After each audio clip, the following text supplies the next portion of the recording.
Good morning. I'm Danny the Heck. Just getting ready now. Just want to put a caution for viewers out there for the content they're about to review. It's quite sensitive in nature. Bit of disclaimer, I will not be playing any of the videos that I've got, but I will actually show you guys that I have them and I've seen them.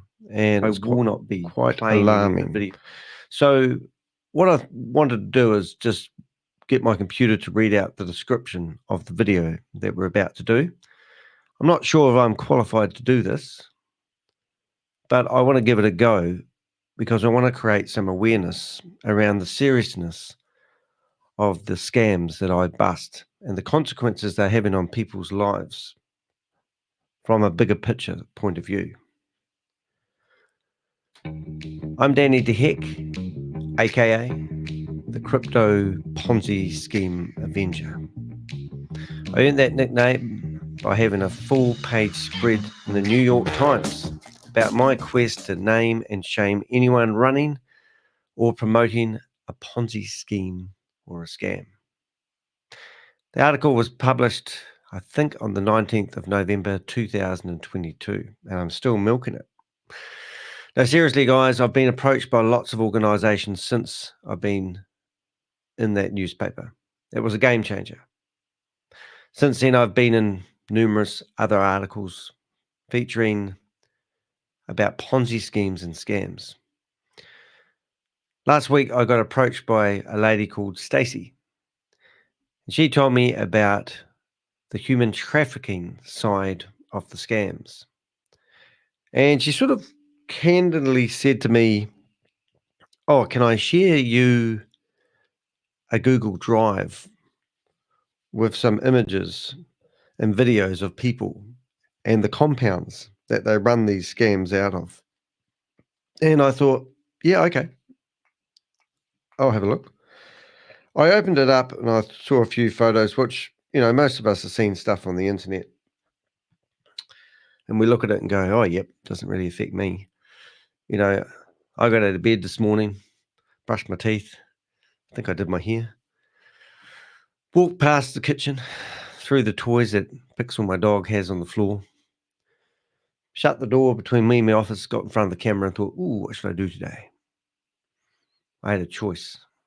I had a choice on what video that I play you guys. There's hundreds of thousands of people that have been held against their will to work, for the use of a better word, entertain first world countries. When I looked in this Google Drive, I can see an organization that has dedicated their life and their time to try to help people who have been held against their will. So I was going through the content looking for some videos I thought I could show you. And I panned into a building that looked like it was housing people who are working against their will in, countries that we're looking at.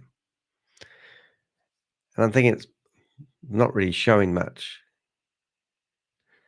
And then I see somebody who's jumping off the roof of the building and bounced on the ground on video. I thought, wow, and I can't get that out of my head. I'm thinking there's people out there who have chosen to die by suicide rather than continue working as a slave for these countries. I've traveled to 35 countries. I love traveling to Bangladesh, Cambodia, India, Vietnam, just probably 4 of the main countries that I've been to. Sri Lanka. I actually thought Sri Lanka had more money than India because the people seemed happier, but they were poorer. I remember I took a photo of a guy in a field with a sickle because I thought it looked like a nice picture. And he ran up to me and asked me for money. And I said, bugger off. He went to hit me with the sickle. And the driver of my taxi told me to get in the van and we drove off. you realise to what extent people are living their lives. So yesterday's video, I touched on a few things. I touched on the fact that, hello, Cesar Stealth, nice to see you in the chat room. You're always here. You're absolutely so supportive. I touched on a bit of human trafficking stuff, the bigger picture.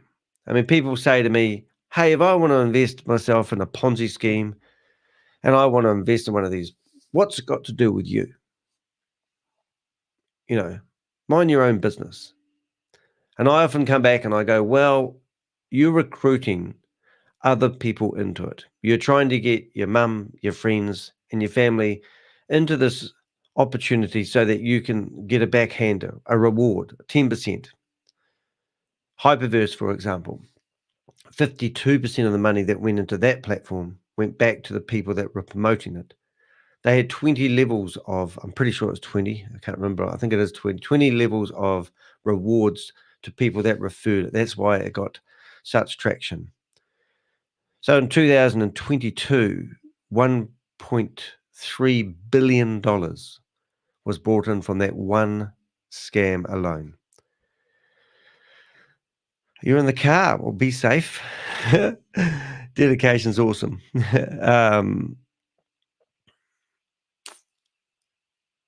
So it's not really just affecting, it's not a decision I make on a platform and Danny the Heck decides that he's going to have a little bit of a flutter. Because behind these platforms, there's a tech company.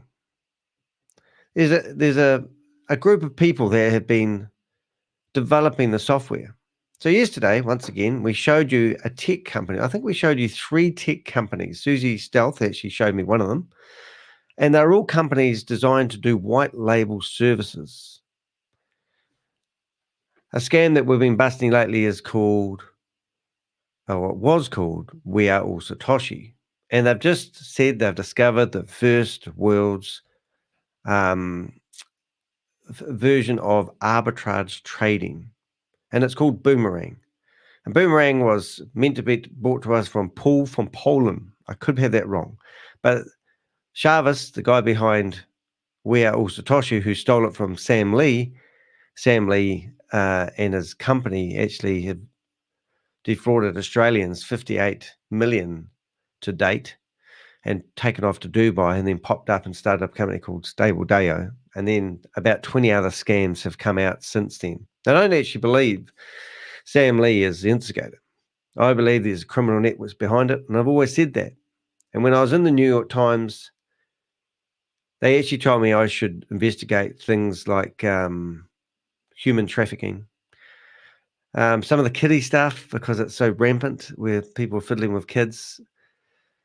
And he said the bigger picture is pretty disgusting. So when this organisation reached out to me, I think we have to really look at who are we, by supporting these organisations, by buying a membership on one of these platforms, are we supporting these organisations who are doing money laundering? I mean, I've been to Cambodia. I can't remember the town, but it was by the ocean. And there was 30 casinos in this small town. They were reasonably flash buildings. They were all built by the Chinese. They were leased back to Cambodians. And they were using American money on the table. And I sat there next to a lady and I didn't gamble, I just watched. And I was watching all this money go back and forth. And I'm thinking, this is, where does this money come from? And how come these Cambodians, when everyone's poor, have got money to gamble? And then the lady next to me starts tapping me on the shoulder. You can't just sit here. You've got to gamble, put money on the table. And I got up and left. But, it was just eye-watering. But I'm saying the bigger picture of the world is pretty amazing. So what I thought I would do today is I thought I would first of all just read you my description for the video that we're going to watch. Join us as we uncover the shocking truth about international scam compounds and the horrifying reality of human trafficking. Stacy and the International Anti-Scam and Trafficking Alliance have penned a heartfelt letter to the United Nations, shedding light on the atrocities taking place in Southeast Asia and beyond. Yeah, so there's the letter that we're going to have a wee look at. In the wake of the pandemic, scam compounds operated by criminal networks have wreaked havoc on hundreds of thousands of victims worldwide, resulting in devastating financial losses and tragic suicides. These compounds, nestled in countries like Myanmar, Cambodia, and the Golden Triangle, operate with impunity, engaging in a web of crimes including scams, human trafficking, sex trafficking, corruption, and organ harvesting. Yeah, isn't that incomprehensible? Yeah, so then we hear this all the time, don't we? Scam victims, some of whom have become part of our alliance, are subjected to brutal torture and inhumane conditions within these compounds. From coerced scams to forced labor and prostitution, the victim's plight is heartbreaking. Join us as we expose the methods used by these criminals to traffic innocent individuals, exploiting their vulnerabilities through deceit and violence. Stacy and the group have collected distressing messages from trafficked victims, revealing the heinous acts they endure daily. We urge you to explore the shared folders with graphic evidence and SOS messages, raising awareness of the urgent need for intervention. As scam and trafficking fighters, we face threats from these criminal networks. Volunteer Borong Chen, who bravely exposed the scam compounds, is now in prison, highlighting the risks involved in our fight for justice. We implore the United Nations to take immediate action, rescue the victims, dismantle the criminal networks, and hold corrupt government officials accountable. Humanity is at stake, and we need your support to bring justice and safety back to those trapped in the clutches of these dark forces. Share this video to spread awareness, join the International Anti-Scam and Trafficking Alliance on Facebook, and let's unite to rescue the innocent and fight against the scourge of scam compounds and human trafficking. Yeah. Now, I interviewed a lady by the name of May Summervu. She was Sam Lee's right-hand person. And she told me that she was a humanitarian. And I said to her, you are not a humanitarian. I said, you are a scammer, which was quite, she would have thought I was quite rude, actually. I'm just trying to make that look nicer. There we go. So this is the Stop Scam and Human Trafficking Facebook page. They have 439 likes and 625 followers. Not much really, eh? You'd think an organisation like this, which tells me they're based in the United States, Chicago, Illinois, would have a lot more followers. So the purpose of this video is basically to create a little bit of awareness and maybe do a bit of shock, because I couldn't believe it when I saw somebody jumping off the building in a video just half an hour ago. And I thought, oh my goodness, we just get out of bed in the morning, moan about not having enough money to pay our bills, make ourselves a latte, and have a look on the internet. How does the world actually run? What makes it tick? I'm going to probably overwhelm you with evidence. I haven't got 50 videos. I've got 500 videos in front of me right now of people being tortured, people being taped, their body parts all taped together. I've got people with electric shock treatment. I've got pictures of chairs where they torture people. I've got people with bloody faces. I've got people with bruises all over their body where they've been beaten. I've got videos of people being bashed with clubs. I've got people jumping off buildings, ending their lives. I'm not going to play the videos, but I want to show you the evidence that these people have collected, and then also show you the letter to the United Nations. I've got a report, a 60-page report, I think it is. So will we look? How do we make that come up on the screen, Danny? We go there, add to stage. So this is a, 106-page report. And it goes through everything, like it's just everything, all the compounds, where they are, the people, the locations of the compounds that they've found. So I don't know if you heard that really quick, but there's a guy who's exposed these compounds, and now he's in prison for it. All these casinos. So yeah, I don't want to. I don't know how to say. I don't want to make you run away and hide and pretend it doesn't happen. I don't want to shock you into looking at this stuff. But just going by the Facebook page, which I've put in the chat there, you can go to the videos section, and these aren't too graphic. But in here, you've got people. These are not prisons, but their ankles are actually tied, and they're all chained in. This is the situation of the human trafficking victims inside the scams. Compound in despair and inhumane. We interview one trafficked victim, Chinese, just back home, safe from, I can't read the name, but that country, scam compound. I just think, and then you've got these compounds, often they work. I think I saw, so let me give you a better overview on actually what these scams, how these related, because the reason why this lady reached out to me yesterday or the day before was because she said that they're trying to find Ryan Dew.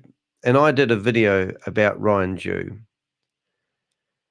And she said that one of his colleagues is actually one of the people that runs one of the compounds. So then I remember watching Ryan Dew on the video where he said he has thousands of people.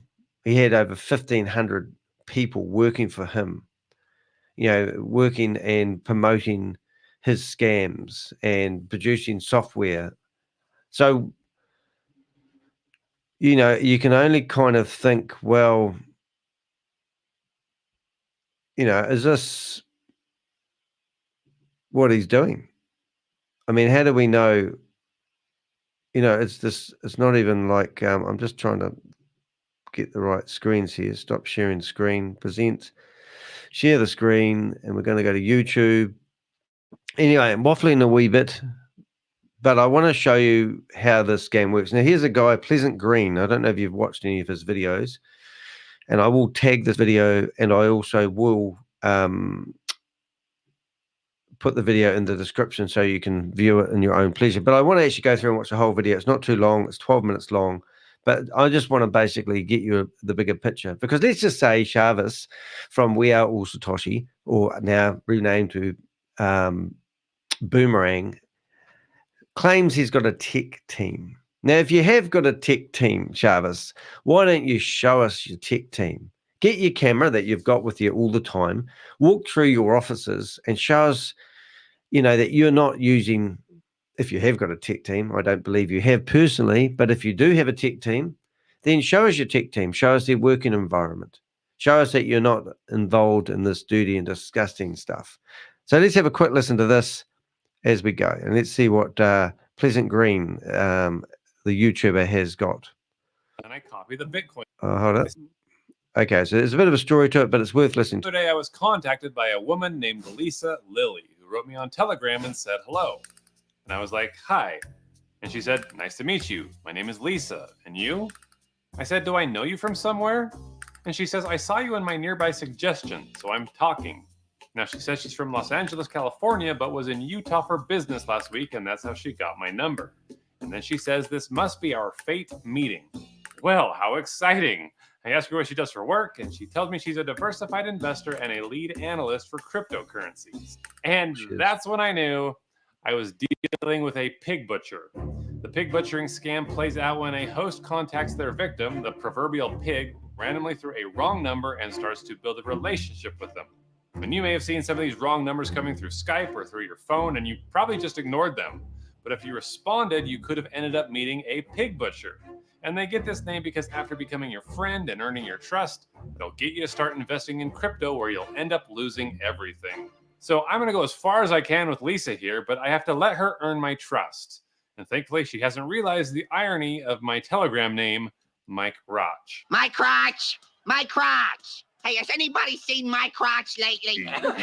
So we get to know each other a little bit. I tell Lisa I'm a retired old fart and that I like to play golf. We talk about our kids and our careers, and this conversation goes on for like 2 days with the two of us just feeding bullcrap to each other. But let's peel back the curtains and show you what's really happening behind the scenes. This Lisa isn't living in LA. She's actually living in Myanmar in Southeast Asia, where she's forced by her employers to message lonely Americans every day. Oh, and by the way, this Lisa isn't a she either. Lisa is my friend Win, one of these employees who finally broke character a few weeks ago after trying to engage with one of my partners. I then got to know Win, and he tells me that when he took this job, he didn't know he was going to work for a scam. He thought he was going to be doing sales, but then he quickly discovered what he was involved in. My job is to make friends with strangers in the United States. After becoming friends, I invite them to invest in cryptocurrency. The reason I do this job is because they never explained in advance what this job was all about. But I'm going to tell you what this job is all about, because now I have access to these agents' computers and I can see them in action. They're provided with the lists of hundreds of numbers that they're told to go through and message individually. They have scripts with prompts to initiate the conversations. And once the conversation begins, they use tools like ChatGPT and Google Translate to sound educated and authentic. And they're provided with a library of pictures of the one woman they all represent, Lisa Lily, who turns out is a Chinese model named Freya Fang living in New York City. And apparently there's been plenty of scammers using her likeness to scam others because she's got a pinned post on her Instagram page stating that she's never once asked anyone to invest in cryptocurrency. But these scammers are forced by their leaders to impersonate her day in and day out. Southeast Asia is a current hotbed for pig butchering scam centers that are staffed by thousands who are trafficked into cyber slavery. There's been reports of beatings or withholding of food to get employees to comply. There is pressure in the workplace, and we are only allowed to go outside twice a month. Our working hours are 14 hours a day. There are Only allowed to go outside twice a month, just in case you missed that. And they work 14 hours a day. And then they're put in a minibus and sent back to their compounds. punishments in the workplace that include squats, push-ups, and running around. And Win hates his job, and he knows that what he's doing is wrong, but it's currently the best opportunity that he can find in a country ravaged by the ongoing civil war. This work is led by Chinese criminals. They operate in Myanmar because they know they won't be persecuted when they return to their own country. But now he's opening up to me in hopes that he can increase awareness about pig butchering and keep his boss from hurting more people.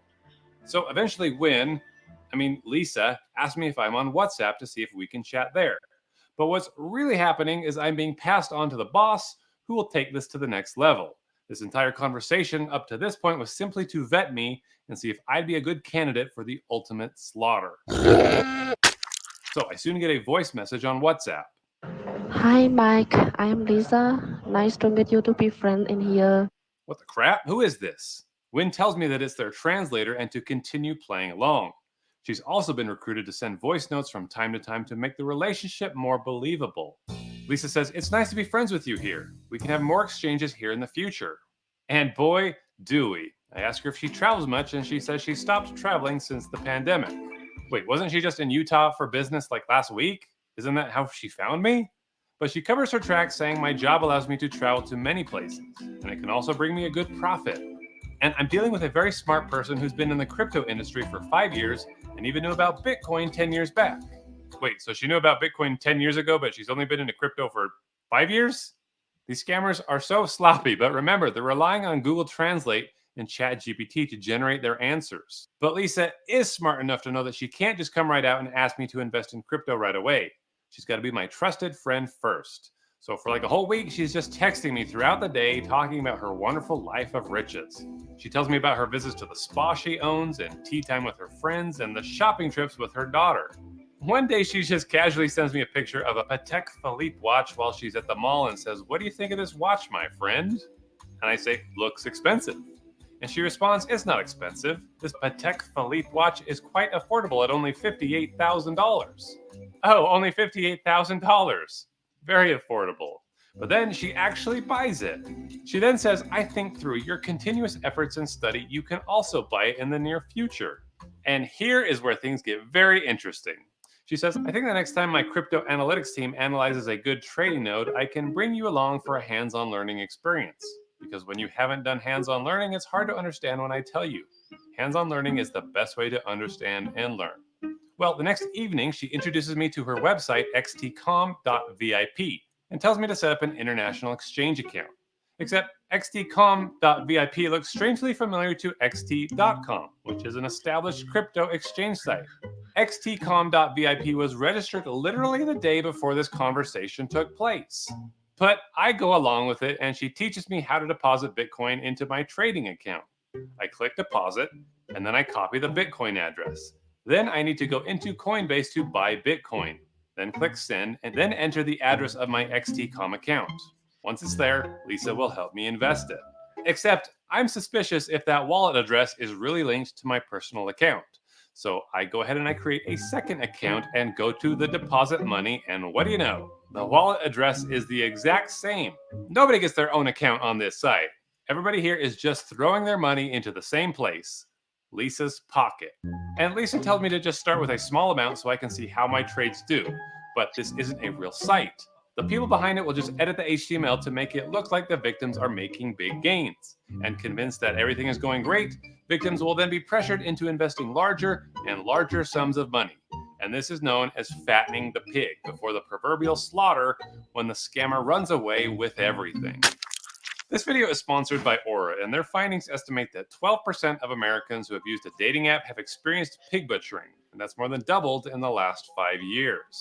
A great way that you can keep yourself safe from scammers is by using Aura's identity theft protection services.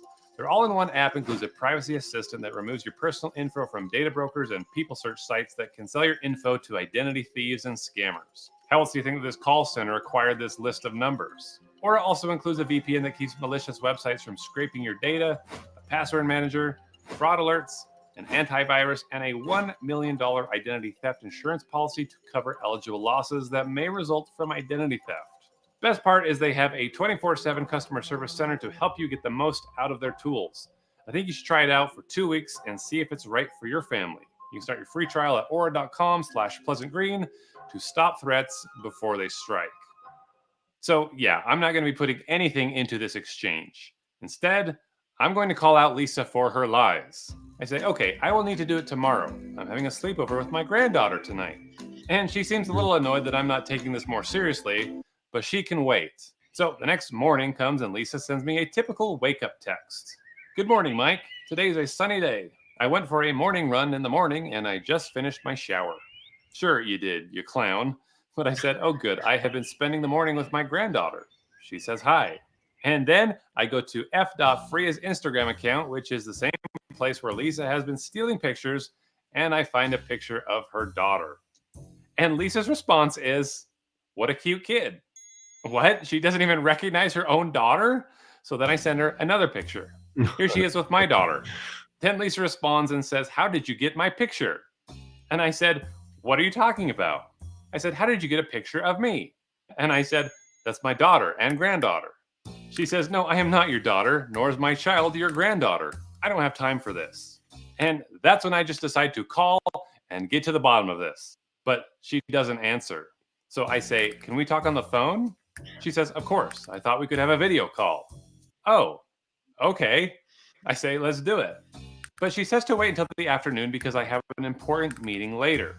Oh, okay, sure. She's probably going to go track down that translator in the office and get her to talk to me. Hi, Mike. But before our call, she writes me to say, "My friend, my crypto analytics team called to tell me that there is a nice trading node in 30 minutes and the profit will be between 10% and 30% of the principal.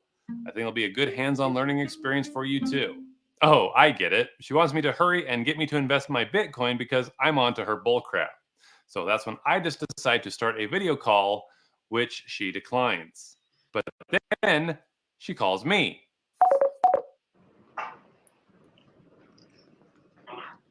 Hello, Mike. Hey, is this Lisa? Yes, I'm Lisa. Hey, Lisa, where are you right now? Yes, I am in the office now, so I'm not in. Hey, Lisa, what state do I live in? Where did you reach? And that's when Lisa says, I don't think we need to have this conversation anymore. I think of you as a friend, but you make me feel like I'm cheating on you. And I'm a little pissed right now, so I say maybe you shouldn't be stealing F. Freya's pictures and pretending to be a woman, you big dumb idiot. She says, I have over $11 million in my contract account. Do I have to lie to you? I say, you're still lying. Then I start finding every picture that she sent me so I can confront her with them. I said, I thought this was your spa in LA. Why is it tagged in New York? Then I say, you went shopping with your daughter a year ago? Eventually, she realized that there was no use in defending her lies, and I got blocked.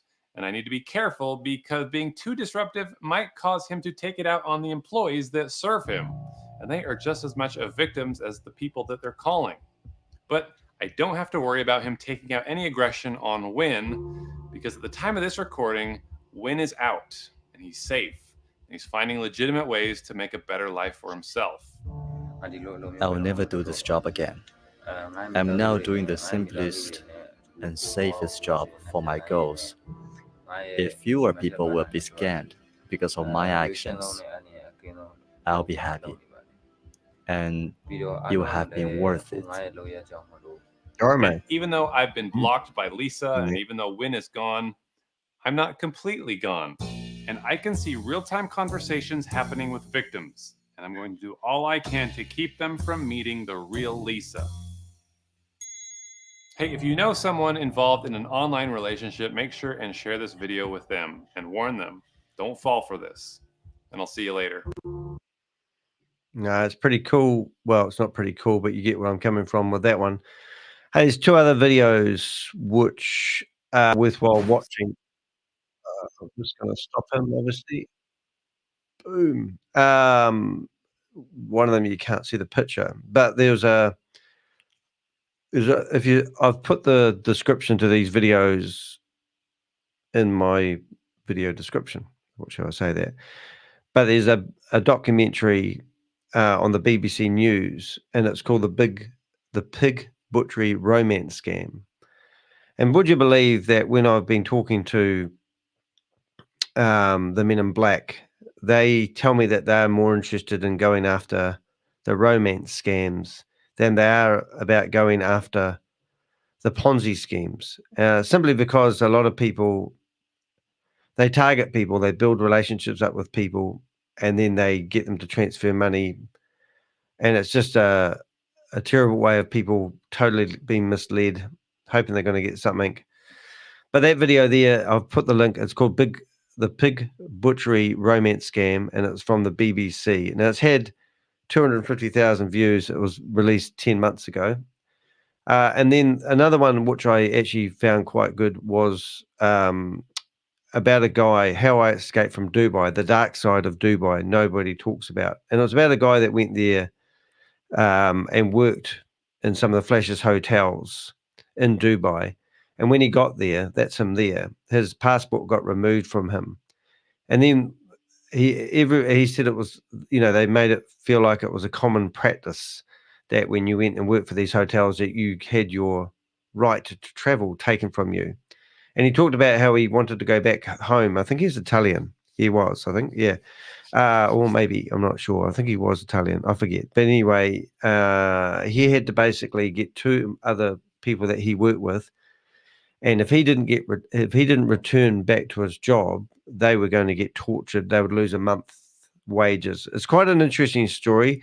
But what I'm trying to do is I'm trying to create awareness. But he said he went back there semi-recently. And you can see that bus there. And he said this is every day after work. They would get in the bus and they'd drive them to their compound. And he said then they'd be sharing a room with 4 other people, and it would be all rotating shifts. And he said that's what he did. And he said, I think he was actually working at the Hilton at the time. Things may be different. So 2 interesting videos for you guys to have a look at. Well, 3 interesting videos if you want to watch Pleasant Green. Now, Pleasant Green, I've never chatted to him, so I hope you don't mind that I've just played your video. But what I originally wanted to do is show you this organization about stop scam and human trafficking. As I said at the beginning of this, we would actually have a look at a letter that they sent. I'll just see if I can make this a bit better. So this is a letter that is sent to the United Nations. And in this letter, it basically outlines the problem. And they're pleading with the United Nations to actually do something about cleaning up the human trafficking. So this is a plea to Chavez from We Are All Satoshi and his new Boomerang project where he claims that he's doing arbitrage trading. Now, we have proven that there's no such thing as arbitrage trading.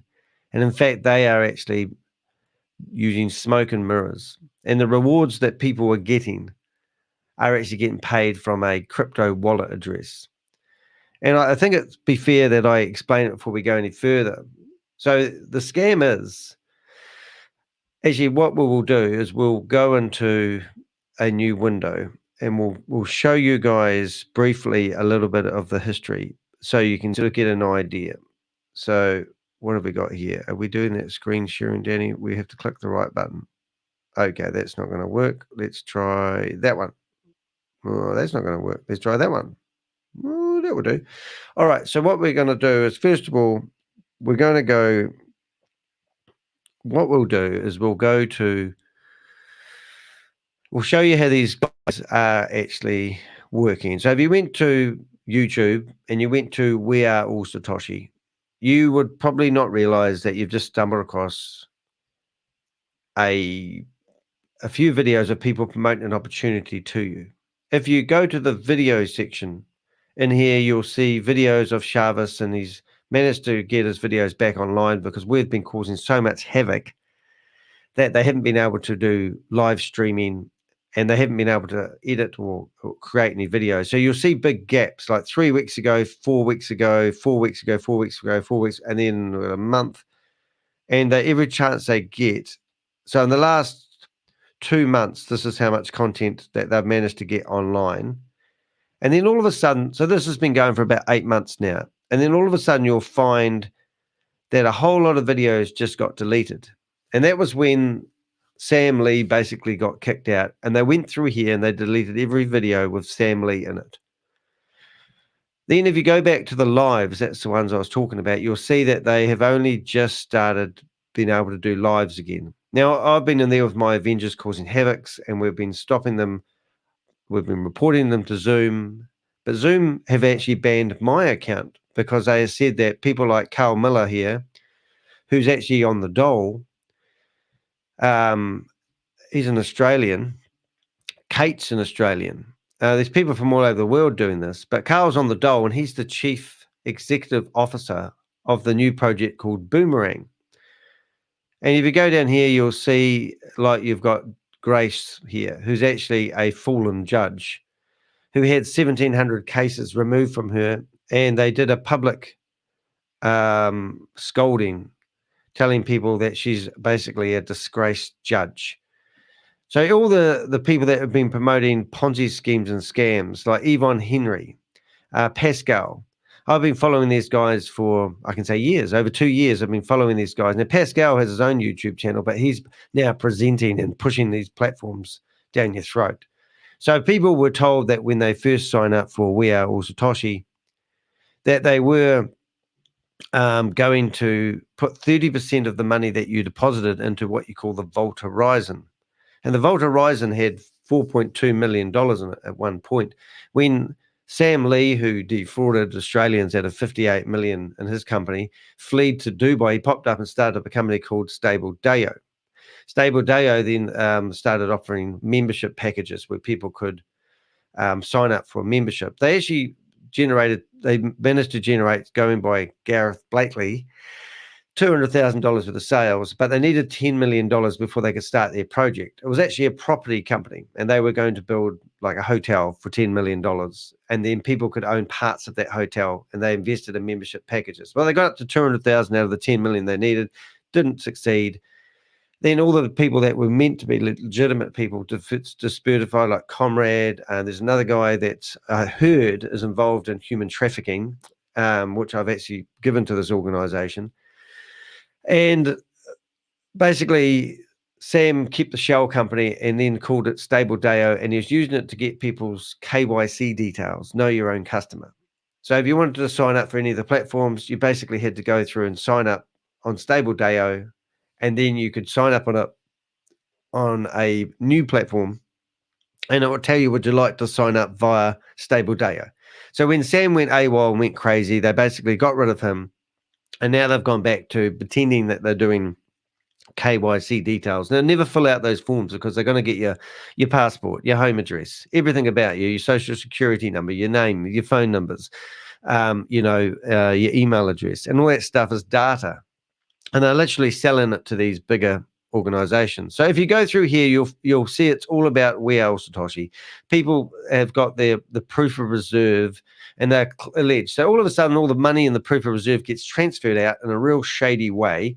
Crypto G did a whole video about it, showing that it's gone, the money's gone. But they transferred all the money from one proof of reserve to another proof of reserve, and then they claim that they're going to do an audit on the first proof of reserve and give it to you to see. But they've never done that. The second proof of reserve is also empty because Chavez, even though he said he is going to have a board of directors, now he's the head of the company, he's going to have 9 people on the board that would make decisions. And 2 of them were Gobi, Tammy, and I think Lucky, and a few other people. But it never eventuated because Gobi, and Tammy were so disgruntled they left, and they didn't want to have anything to do with it. But they've started up promote other Ponzi schemes, and it just rinse and repeats. So let's not go there too much, otherwise we'll lose focus of this video that's about human trafficking. So now we've got Chavez, who's moved all the money, if there was any money, which there wasn't any money, into a place called Kasha Bank, which is an Indian bank that claims it's going to pay 36% per annum. And he said to everyone in the community, which theoretically there was meant to be 70,000, well, at one point we got up to 100,000, that they were going to be paid dividends of 3% per month. So there's no track of this actually happening. There's no 3% being paid. In fact, if we went to the Tronscan, we can actually go to the bridge because, the blockchain don't lie. So this is the bridge where people have been requesting to get their money out. And if you go down here, you can actually see the bridge is broken. All that code is meaning it's broken, it's not working. And if you go to the transactions, you can see no one has been able to get the money out of this for 28 days now. All right. So it did open up for a little bit because he promised on the 6th of December everything would be working. And I know that Crypto G actually had money in there and he got money out. But there's no money, there's no liquidity. So now what they've done, they've just told everyone you're not allowed to ask questions about the bridge and you're not allowed to ask where your money is. And they made lots of false statements. So at one point, Sam Lee was claimed to be a billionaire. They claimed they had a marketing budget of $260 million. And I interviewed Kate Longley for an hour and a half. She didn't realize who I was, and I was with Jim and Rob. And I said, where did that money come from? And she said, well, Sam believes in the project. He's a billionaire with a B. So he's put $260 million into the advertising budget. That's what she told us. But then when Chavez came after me directly one day and he told everyone to send me texts and harass me, I managed to go into the Zoom and they let me go live. So the first question I asked Chavez directly one-on-one was, where did the $260 million come from on the advertising budget? And he said, oh, well, it's the 68%. Hey, Crypto G, how you doing? Can you send me Gobi's number, please? No problems at all. I have that sort of stuff. So Gobi. Let's just get Gobi's number. I have a database, by the way. This might not be Gobi's number. There you go. Done. Anyone else want information? I have it all. So long story short, they've now... So they haven't got the $260 million. And if they did have $260 million in the marketing budget, that would also mean that they should, 30% of that is $114 million. And that should be the money that was in the Vault Horizon. The purpose of the Vault Horizon was to buy Bitcoin at a discounted rate on the black market. Have you ever heard of this? People believe this stuff. So with the $4.2 million that they did have in the Vault Horizon that we worked out would have been the worth of it, they had actually theoretically purchased 159 Bitcoin. But technically speaking, it should be at least, 50 times more money in there. But if no one's asking the questions like, where's the money gone? Nothing like that at all. So there's tons of lies, there's tons of false claims, and it's just a bunch of rubbish. So if we went to other crypto wallets that Crypto G has actually just popped up in the chat room and showed us here, we can see that $7.2 million was removed out of one of the wallets that they've been collecting the money into a hot Binance wallet, which is basically like saying it's at a major airport. That money can fly to any destination it wants to now. And we're actually watching people in real time invest in the new thing called Boomerang. And the new thing, Boomerang, is basically they've got together a smoke and mirror system that you might think is actually real and genuine. So once again, Crypto G has proven that it's all done with smoke and mirrors. But if you had a look at this, and I'm going to bring it up, make it a little bit bigger for you guys. Hopefully we'll do that. My head's in the way, isn't it? It's not very good, Danny. Wonder if there's a better way of doing that. I might just edit that so I get me out of the way a wee bit. Move me over here. And we'll save that. Save layout. All right. So now what we've got is right now, 6 minutes ago, $54, $501.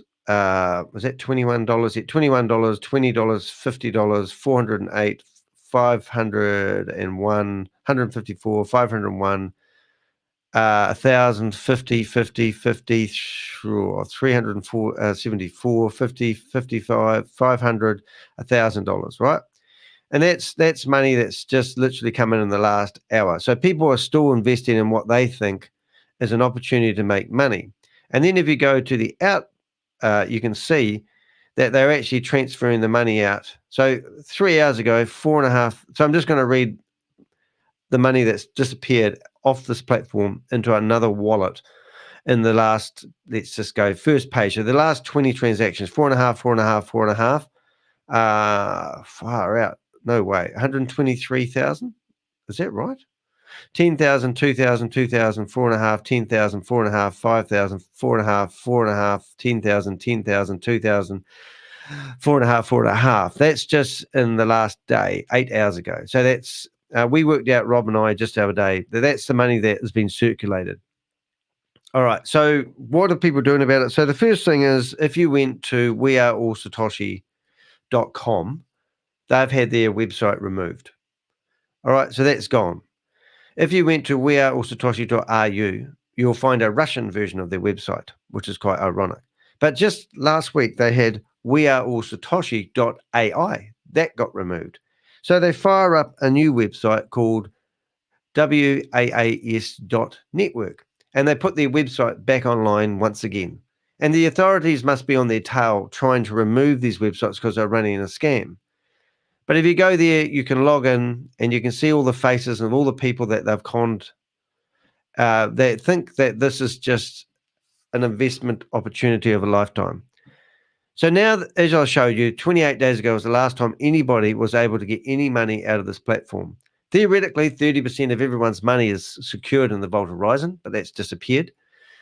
They've transferred the money from the Vault Horizon to a secondary Vault Horizon, So if you go in here, you can see and the scam isn't whether the project's working. The scam is the fact that if you sign up people, you get a backhand or a commission, but you get paid the commissions into the backhand of Wea or Satoshi. Now in here somewhere, I think there is a place where you can actually check out the links to the Vault Horizon, and I think you have to log in to do that. But I thought they used to be on the homepage, but they're probably just trying to push that under the carpet. So the other really exciting thing is you've got tech now. What Bitcoin technology. So this is their blockchain. They've got their own blockchain. It's not plugged into the real world, but you can literally go there, and you can actually. Oh my goodness, it's back up and running again. I think it's running again. So yesterday, for the last 24 hours, their website has been down. So it'll be interesting to see what they say this morning. I'm just going to log in here. Don't look at my password. It's ... Oh, you've watched it, didn't you? I'm just going to switch networks. I don't know how to do this, so I'm just hoping I can log in. I don't know if it makes a difference. But yeah, so this was down for 24 hours. And if you look at the graphs, they are always exactly the same. So yesterday we found 3 companies that white labeled the services that they are offering. They're making out that they are providing groundbreaking opportunities. The price of their token, even though it's on their own network, not connected to the real world, is going down every day because people are realizing that it's a scam or they're not getting the money off the bridge. So they're literally unplugging their miners that they got sold. You could have bought a node for $27,000. They claim that they was only going to release 30 of these nodes. And then they released 300 for sale. And then they did this big marketing push telling everyone that you had to buy them urgently. And then they extended it. And then they finished up telling us that they only sold 100 of these nodes and they've got 200 more for sale. The nodes are $27,000 each. They claim that if you bought one, you could get 182% interest per year. One of our guys, Bob, George, Tugman, Bill, he's got a few different names, went in there and asked Jarvis directly, how is he going to go about paying the $10 million needed to pay the percentages he's claiming that people are going to give? They buy these nodes. He didn't want to answer. He basically challenged him in his intellect more than the fact we didn't answer how he's going to go about paying. So what I'm saying, they just keep throwing products that people can sell. So now that everyone's just grumbled, they've come out with this beta version of Boomerang. Now, Boomerang is meant to be arbitrage trading. And if you go in here, they're saying that there's 2 exchanges. Now, this website takes at least 30 seconds to load. Now, when somebody's crypto takes a dive, it takes a wee while for another exchange to pick up the indiscrepancies, literally seconds. So this website that just took 30 seconds to load is meant to be able to do this mathematical sum in an incredible hurry, and then basically give you the change of the differences between the 2 exchanges, and that's your profit. So you can pay $10,000 and you can get a license to have $3 million worth of flash loan money. But you pay your $10,000 now, and then it was meant to be released, or it's going to be released on the 1st of March. But what they do is they give you 50,000 flash loan money to play with. And long story short, you invest $10,000 and they will actually drip feed you. Well, they'll give you, if you want to do these trades and work like a beaver, you could potentially get between $500 and $800 of your $10,000 back, right? And then all of a sudden they were going to release something. I don't even know what they were going to release, but they're going to open something. And then they delayed it a week. So at the moment we're in delays. And you can guarantee that when it comes to push comes to shove, there'll be more delays. Now, ironically, they have this down for maintenance quite a lot. So the other day it was down for maintenance and no one could access it. However, I could access it via the IP address. So then the IP address is with Digital Ocean.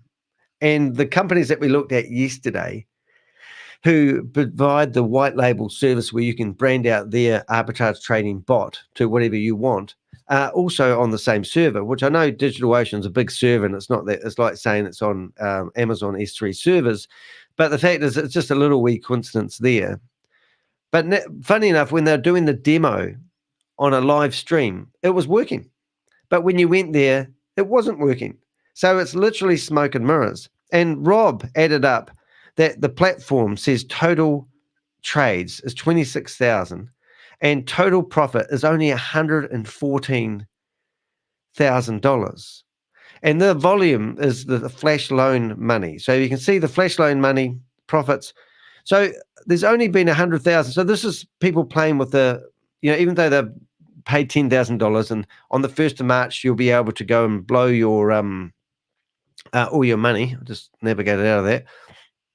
Remember, this is lightning fast stuff and split-second technology here, and we're waiting for a page to load with a beach ball. I mean, it's just ridiculous. So people are losing money, and as I showed you, they are just smoke and mirroring it. So what we've done is we've literally showed them.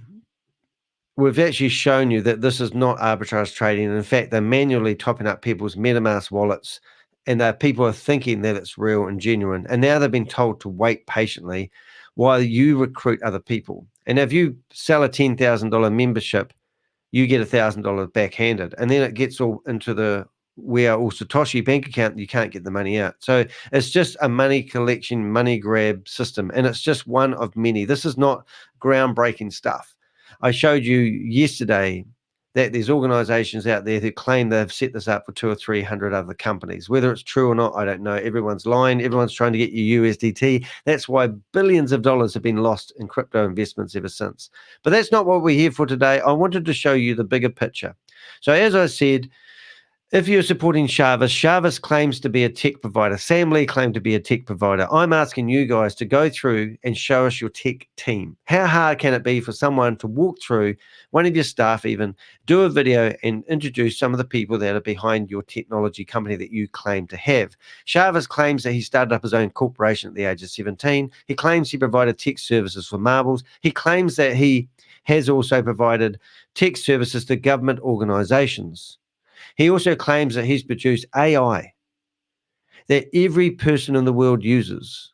But because he's a behind-the-scenes man, he signed an NDA to hide the actual company behind it. So maybe he owns the companies that I found yesterday. Who knows? But hey, why not be transparent? Because when he started and he took over from Sam Lee, he promised that he was going to be 100% transparent, but he's been nothing about it. We've got no proof of any money in the washer bank, in the cashier bank.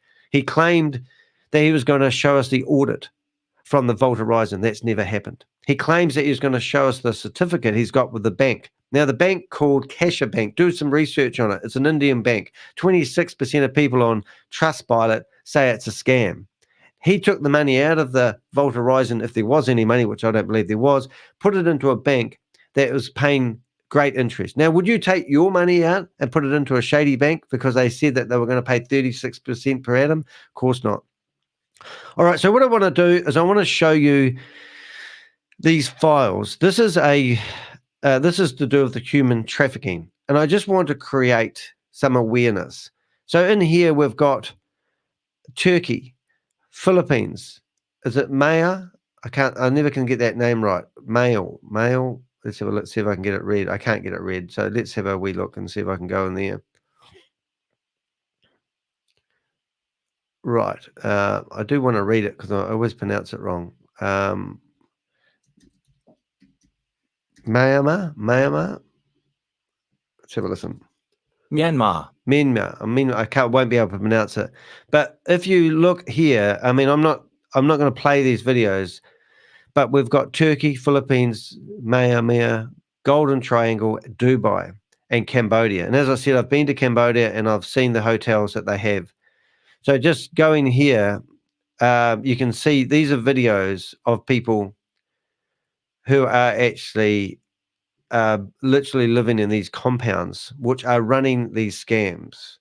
And you can see, these are, I obviously won't play these, but that's the Golden Triangle. What have we got here? I mean, and these are horrific. I have watched these. But by supporting these Ponzi schemes and scams, you are effectively condoning this type of behavior. There's a person here that's handcuffed to their bed, and it's just it's disgusting. So that's the Philippines. We've got Turkey. And here it actually shows the locations of these complexes. I mean, these are the videos of the call centers. I mean, these could be programmers. These could be tech people that are clever people who have read a job application where you can go work in Dubai, and you'll get your flights paid for. So those videos I showed you guys, this one here, this guy actually answered an advert about him working over there. And he went, as soon as he got there, he lost his passport, and he was basically working there for a couple of years. He just thought it was the norm at the start. But when he tried to leave, it was just impossible. And he shows you the compound where I might just play a little bit of this actually. Drive there with a minivan, you go back to your room, nothing to do. It was pretty depressing, to be honest.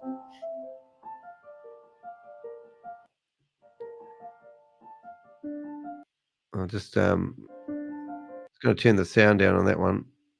I don't want to be done for playing somebody else's music.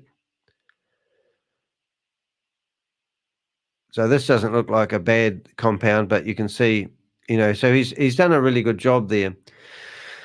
But yeah, look, so it's all about human trafficking.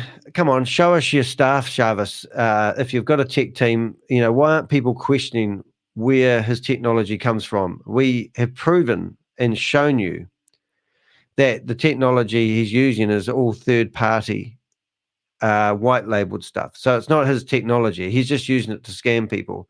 And yesterday's video, if you go have a look at that, you can see, these are Chinese documents, victims' contracts. So these are the contracts that Chinese people or people have sold. So look at this, guys. These are the compounds around the world.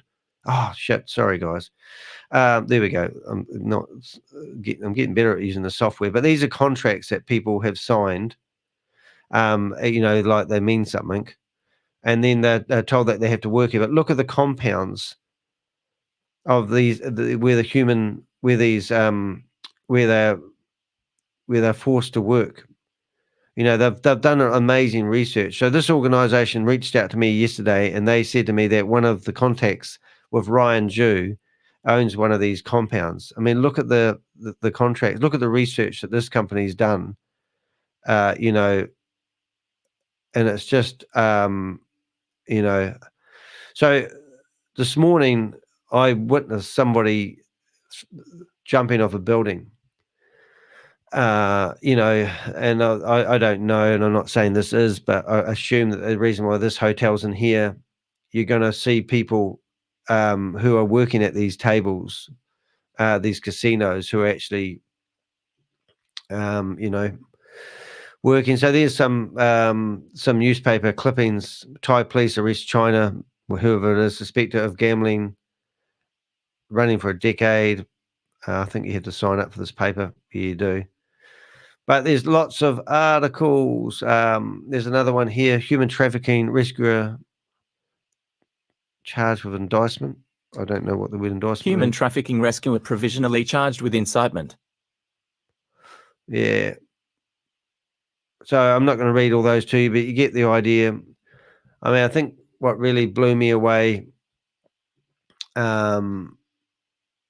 shooting entertainment, was the fact that it's rampant. There's other articles. Oh, I can't even read them all because they're in Chinese, which isn't much fun for you guys either. But it looks like this organization has actually rescued a few people. Just looking at the photos there, I'm not exactly sure what that means. But if you go through my chat session, you'll see, links. And also, Susie Stealth sent us this link to the United Nations Office on Drugs and Crime. So people can, what is human trafficking? I mean, do you think I'm being a bit...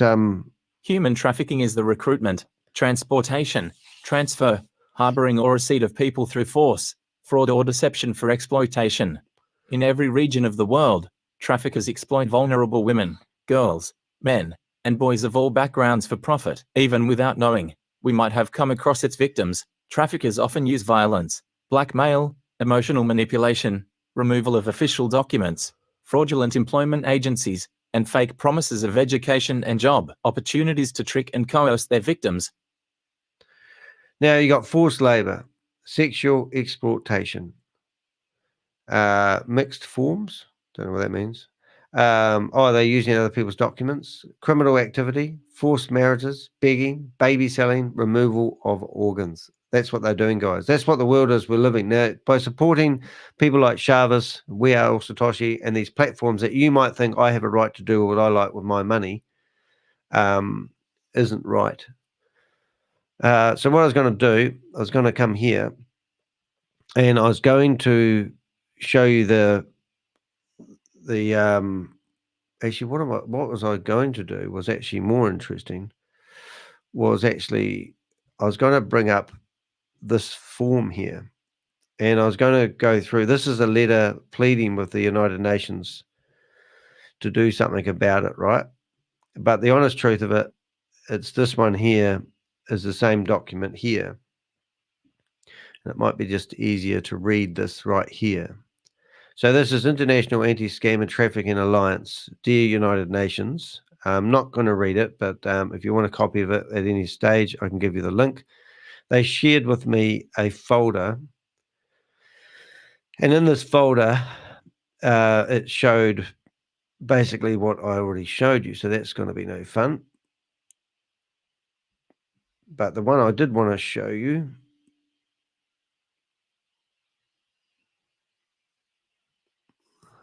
I think it was folder number 2.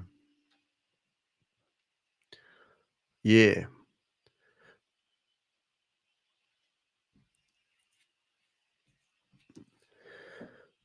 So, yeah, so,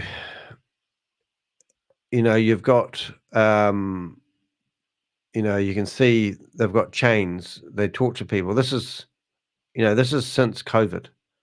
These videos aren't, 20 years ago.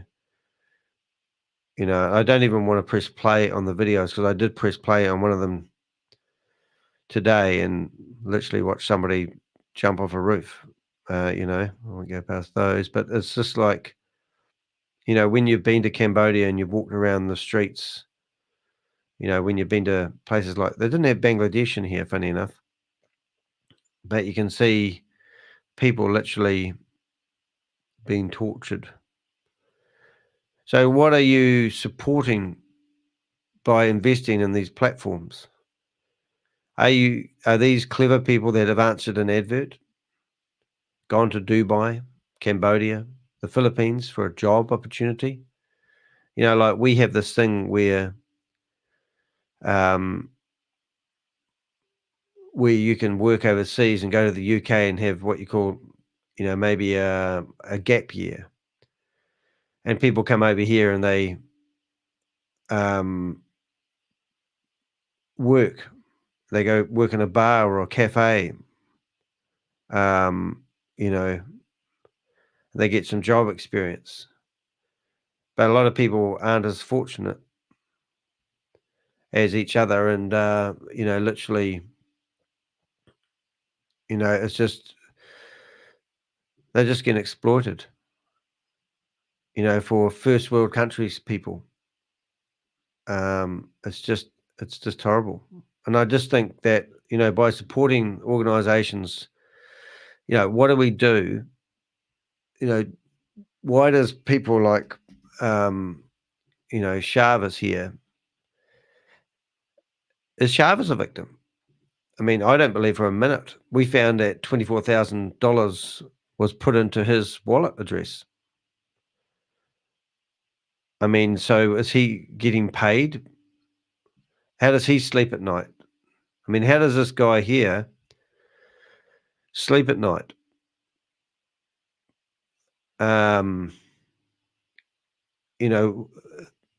Where's your tech company? Where's the the audits that you allege that you're going to show people. On the 6th of December, you promised, was it the 16th? Can't remember. 16th or the 6th of December, you promised that you would have the bridge open. You've been confronted by George asking you why you transferred $7.8 million out of the We Are Satoshi crypto addresses. We can see everything. It was actually 7.2 million, but George did ask him 7.8. And then he acted like he didn't know what he's talking about. And then he says, no. They kicked him out of the room, off the Zoom. He's also asked, how can you sell these miners for $127,000 each? He alleges he's sold 100 of them. He alleges he's got 100,000 investors involved in We Are All Satoshi. So we went through and counted all the wallet addresses associated with the, with the address that you get when you sign up, and there was only 11,000. We went through, about halfway in there and started looking at the balances, and there was no money in these wallets addresses. I've been pleading with Zoom, and I'm saying to them, why are you allowing these companies to use your services to broadcast their meetings? So right now, here's We Are All Satoshi's YouTube account. It's got 8,860 subscribers. If you go to their live section, in a few minutes, they will be broadcasting a meeting via Zoom to their YouTube channel, promoting multi-level marketing opportunities, which is against the terms and conditions of Zoom, even though I've provided Zoom with a list of 20. So if I went to Zoom and I sign in to my own account, they have banned my account because they said I have been breaking their terms and conditions. But are you telling me that Zoom, see, my account has been disabled, contact support. So that means that I can't even correspond with them anymore because they're sick to death of me answering them questions. Okay, so now I'm going to sign into their support area. And once again, I have to go back here, so I can't even log in. Now, people like Carl Miller and Joe and Kate will probably be thinking, haha, we got him. We stopped him rebroadcasting our meetings. But are you saying to me that you're supporting human trafficking? What proof do you have that Chavis isn't using these organizations to promote these Ponzi schemes to people? I mean, are we missing something here, guys? Have we forgotten what the world's all about? What's that song that they sung years ago? There's a place for a dream for everybody. I can't remember the name of the song. He was a famous singer, and they got all the people together. They sang about the world. It was a great song, but basically it's talking about the world being united, a better world, a better place, a better future. And I can't stop Zoom from letting people who are promoting multi-level marketing opportunities using their services. In fact, they removed me because I put up Carl Miller's payslip showing that he's on the dole. Bob Geldof. Yeah, that's it. Thank you. Yep, Bob Geldof. So if we were, looking at Bob, so isn't that, thank you for that. Appreciate it. Remember the song that he sung? This guy. Friggin' legends, aren't they? I can't even, where's that song? What have we got? I know it's a cheat, and you can see no reasons, because there are no reasons. What reason do you need to be? I don't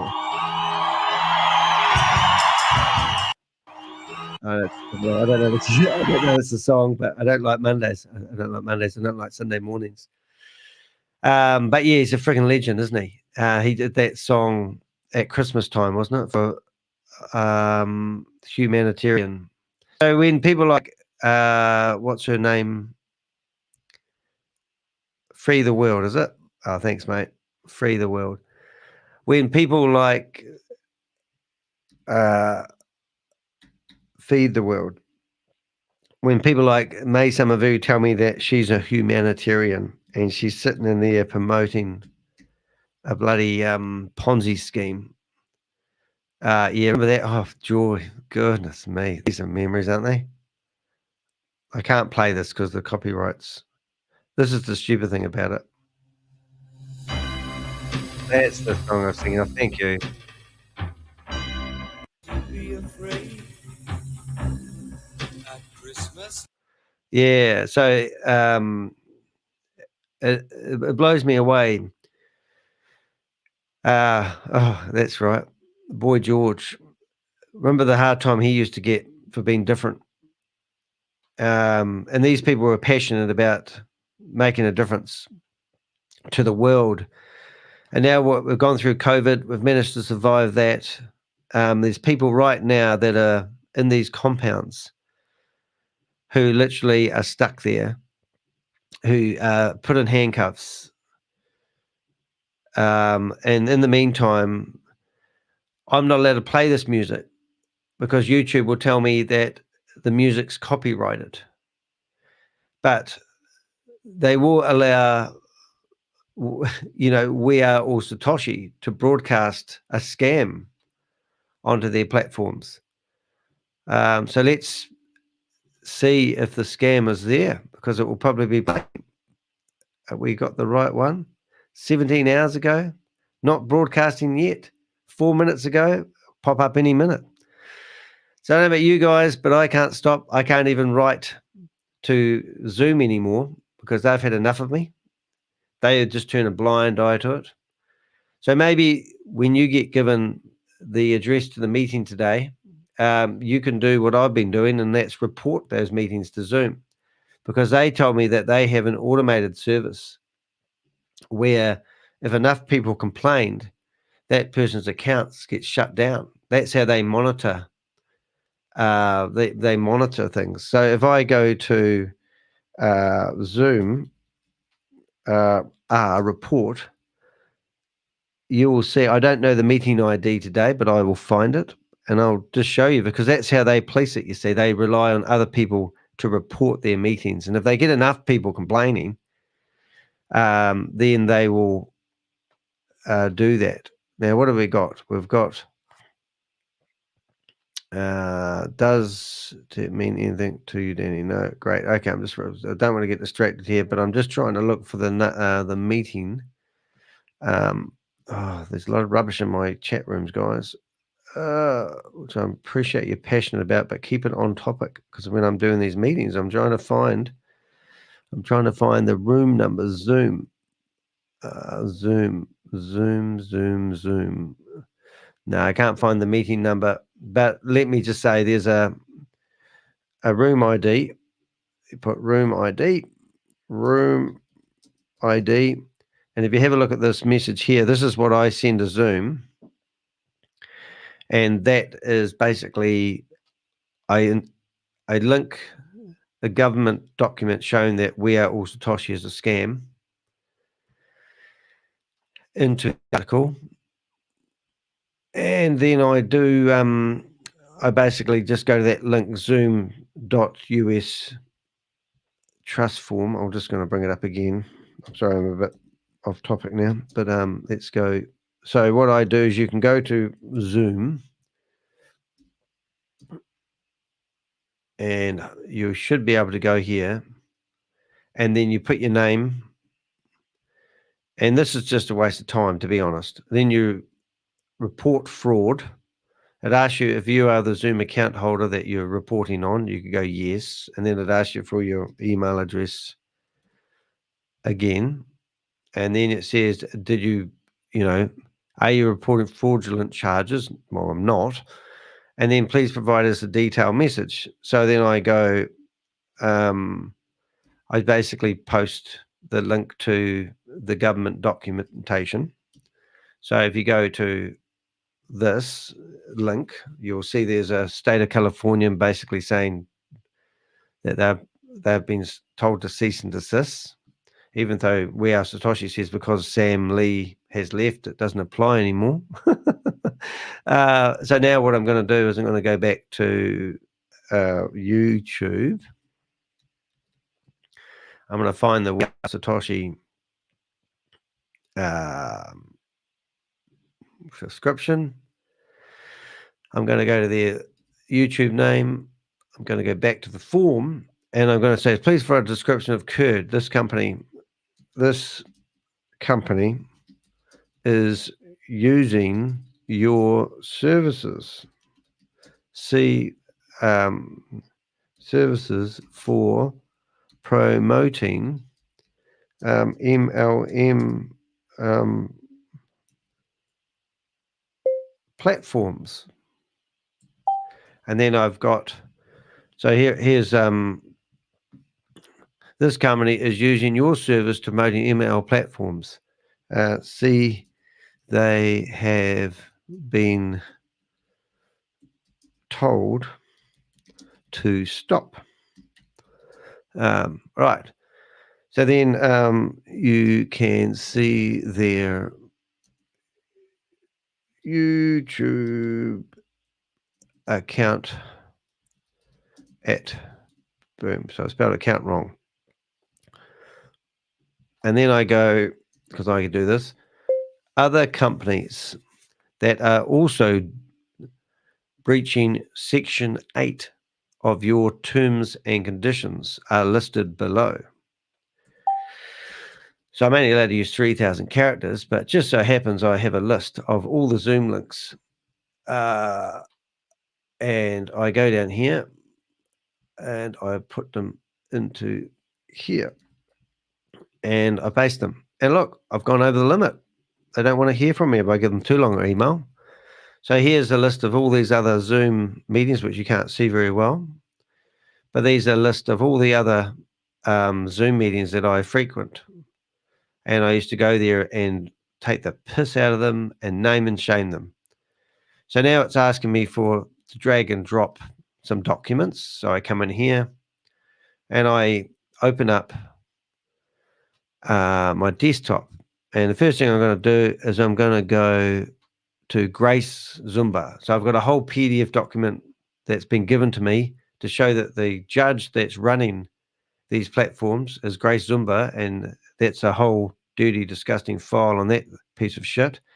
And then I go into the We Are Satoshi document.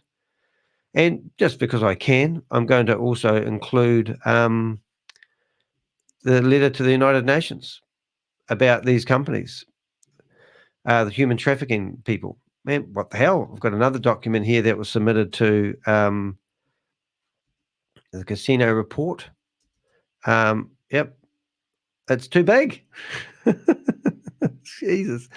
So now what I'm going to do is I'm going to tick that I'm not a robot, and I've got to send a code to my website. Now, remember, I've been banned, so that probably won't turn up, but I will open that up on my phone and humour myself and see whether I actually get that code.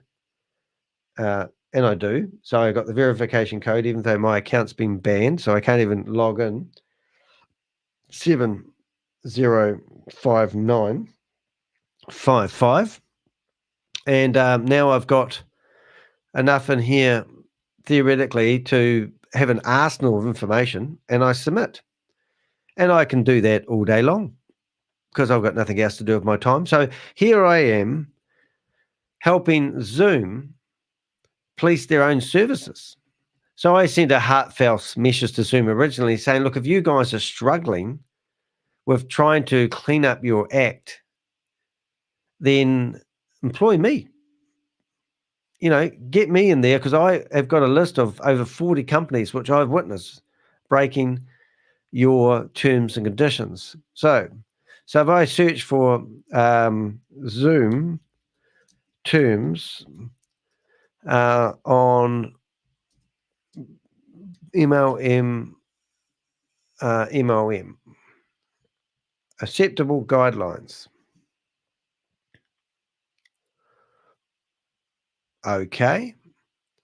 And then I come down here and I think I'll find, all right, so this is illegal or certainly regulated goods or services. And in here, you can see that one there. Unauthorized multi-level marketing businesses.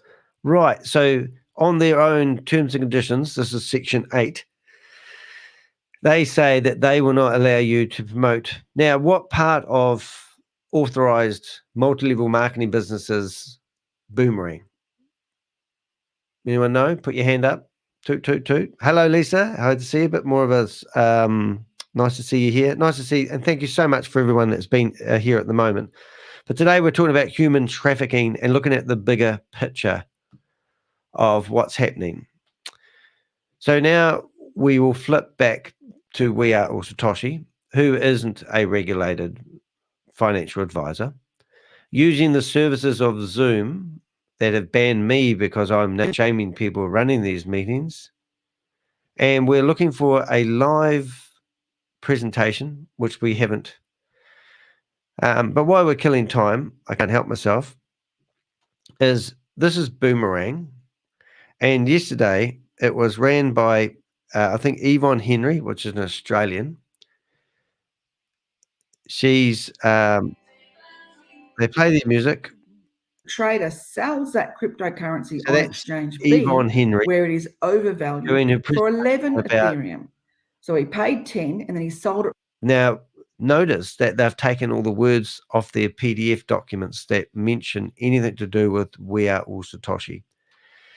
And then when you get through it, you've got Pascal showing you how this arbitrage trading is working. And that's Pascal there. Now, Pascal is somebody that you would literally want to hit with the front of a bus. Now, I don't say that lightly, but if we were to go to the people that I subscribe to his YouTube channel, and he's called Diversified Ventures. And in here, you can see at the top, you've got all these videos of him promoting arbitrage trading. There's only one video you need to watch, and that is not the Fallen Judge. But then you go to his videos, and you can see it's all about arbitrage trading. Everything's all about arbitrage trading. Oh, and now we start to get to Daisy. And then we come down here and we start to get to, what are we? I don't even recognize some of these. Daisy, because that was the last thing he promoted. Then you keep going down, down, down, down, and you find that this was just 3 months ago. Oh, look, now we're starting to get VidiLook in here. VidiLook, MetaMask, affiliate marketing. So my point is, this guy will promote anything. So now we're getting into We Are All Satoshi, VidiLook, and you can go in there. Now we've got Hyperverse updates, because he's trying to tell people he's going to help them get out of the shit he recommended them getting into.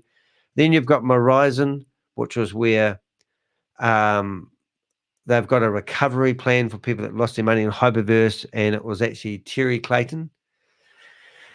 He was promoting it. So Pascal was in there promoting Horizon. If you go down here far enough, you'll just see, this guy is a serial promoter of Ponzi schemes and scams. VidiLook. Now, VidiLook, if you're not familiar with that, you're basically paid to watch adverts that were 3 years old, because people thought they were doing something and watching their adverts. And remember, that only lasted 6 weeks. Now you've got Stable Deo. He's talking about Stable Deo. You keep going down here. Well, let's see what else. Stable Deo, back to Daisy. I've got to do some more research on Daisy. And this here looks like Steve Kondos. but I'm not sure if it is. It looks like him, but I don't think it is. But we are going to keep going down here because this guy, this is just in the last 12 months, all these videos. Now we've got Hypernation videos tuning up. Another Hypernation video over there. I don't even know this one. Enduro Tech. Must be something he started promoting and then thought, oh, I wonder if I can get my commission. Because the scam is not whether the project works. The scam is whether he can get you to sign up for it and he'll get a commission. And then as soon as that commission, so when we interviewed Kate Longley, the Australian lady who's a school teacher for the school that we talked about yesterday, she told us that she had withdrawn 42 times because she had 42 people that signed up under her, and she had taken the commission money out straight away. So by supporting here's Stephen Rees-Lewis. Now remember Stephen Rees-Lewis, we've found the real Stephen Rees-Lewis, who's a TV presenter, and he was a paid actor. He got paid $5,000 over 9 months to mislead people. So a year ago, Pascal's trying to be a good guy and help you invest your money. He's not a regulated financial advisor. In fact, any of these videos that you go into, 52 views of this one, listen to the first few words.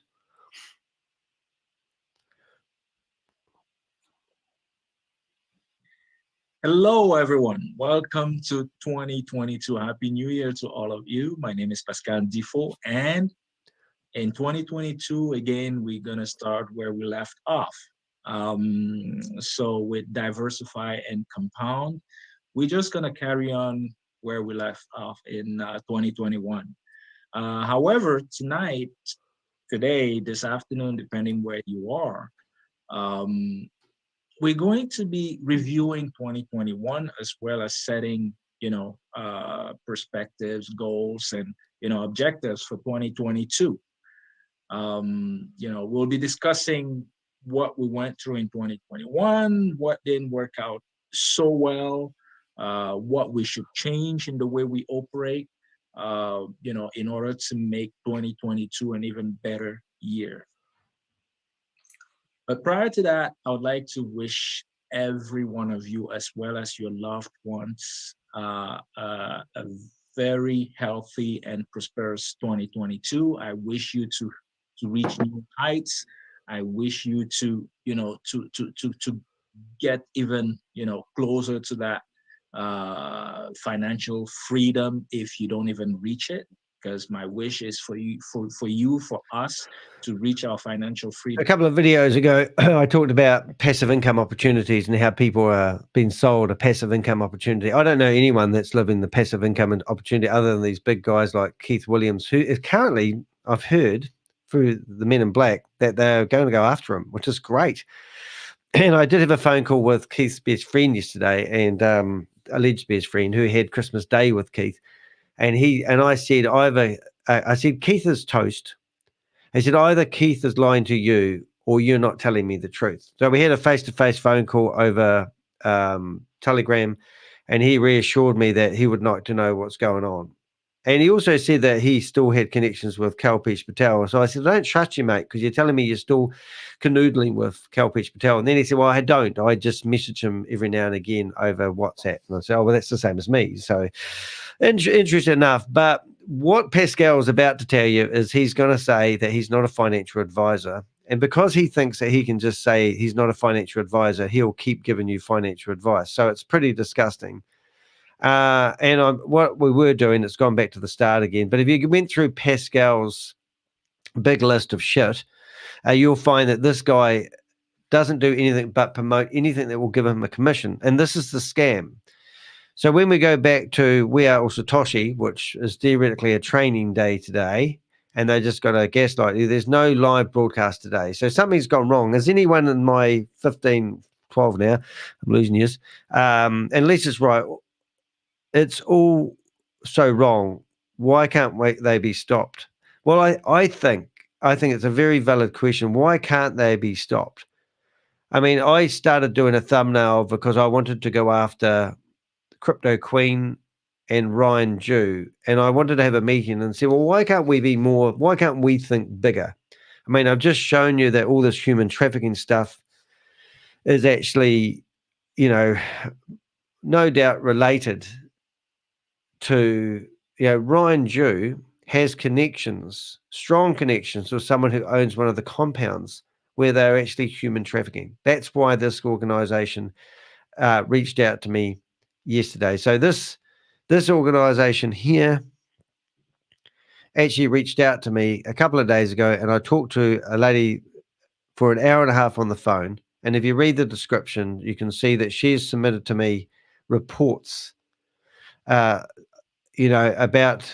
you literally, this is in Turkey. These are compounds where people are working under slave labor, working for the first world countries. So we've got Turkey, Philippines, Myanmar.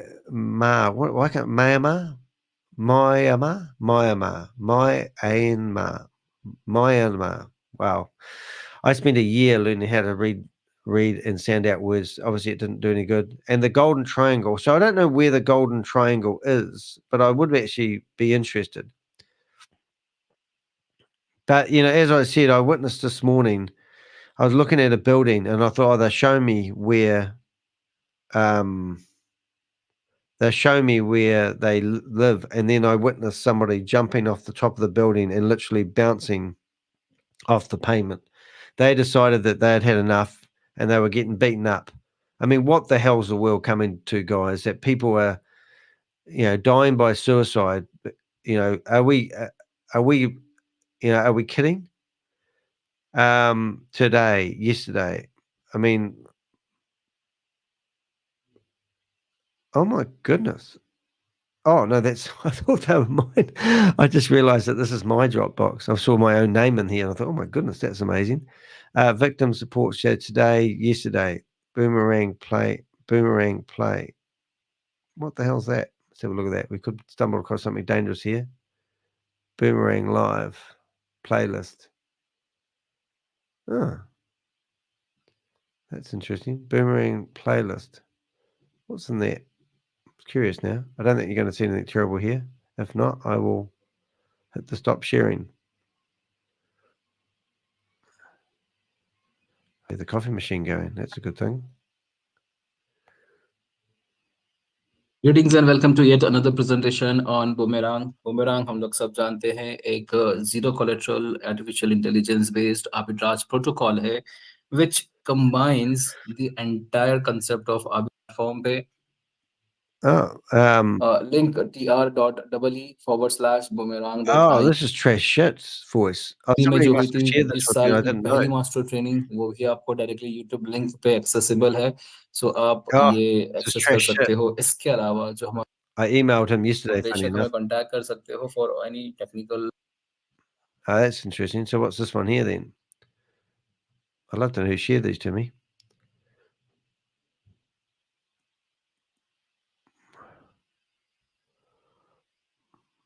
Was this all his?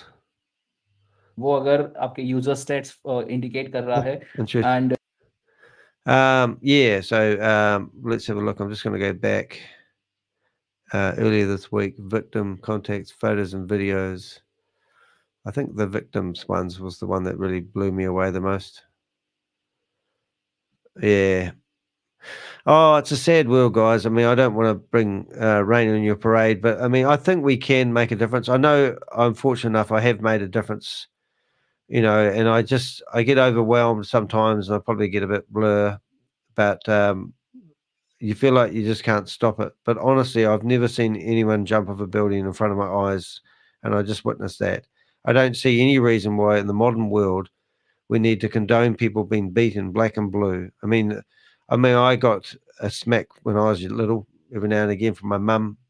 It was normally a strap, and but I never got beaten up where I was black and blue. I mean, I'm not saying I got beaten by my mum, but I'm just saying in the world that we live in, do we have to put up with human trafficking like this? I mean, it's just, I'm going to play one video. I've seen this video, so I know what's in it.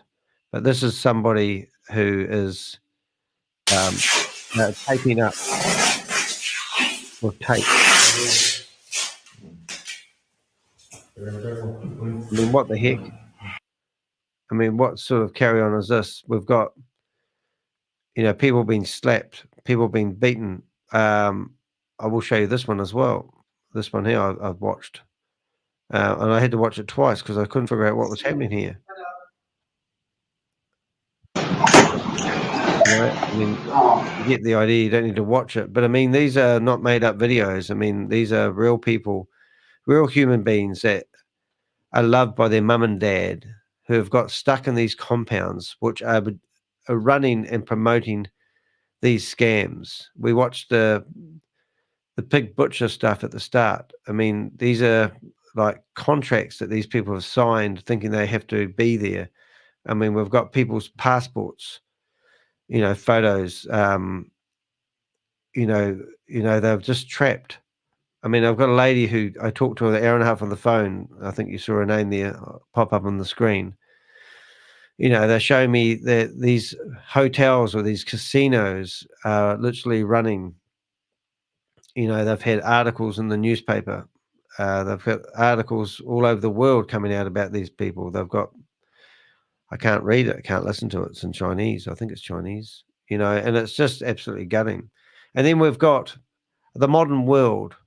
We've got a YouTube account, which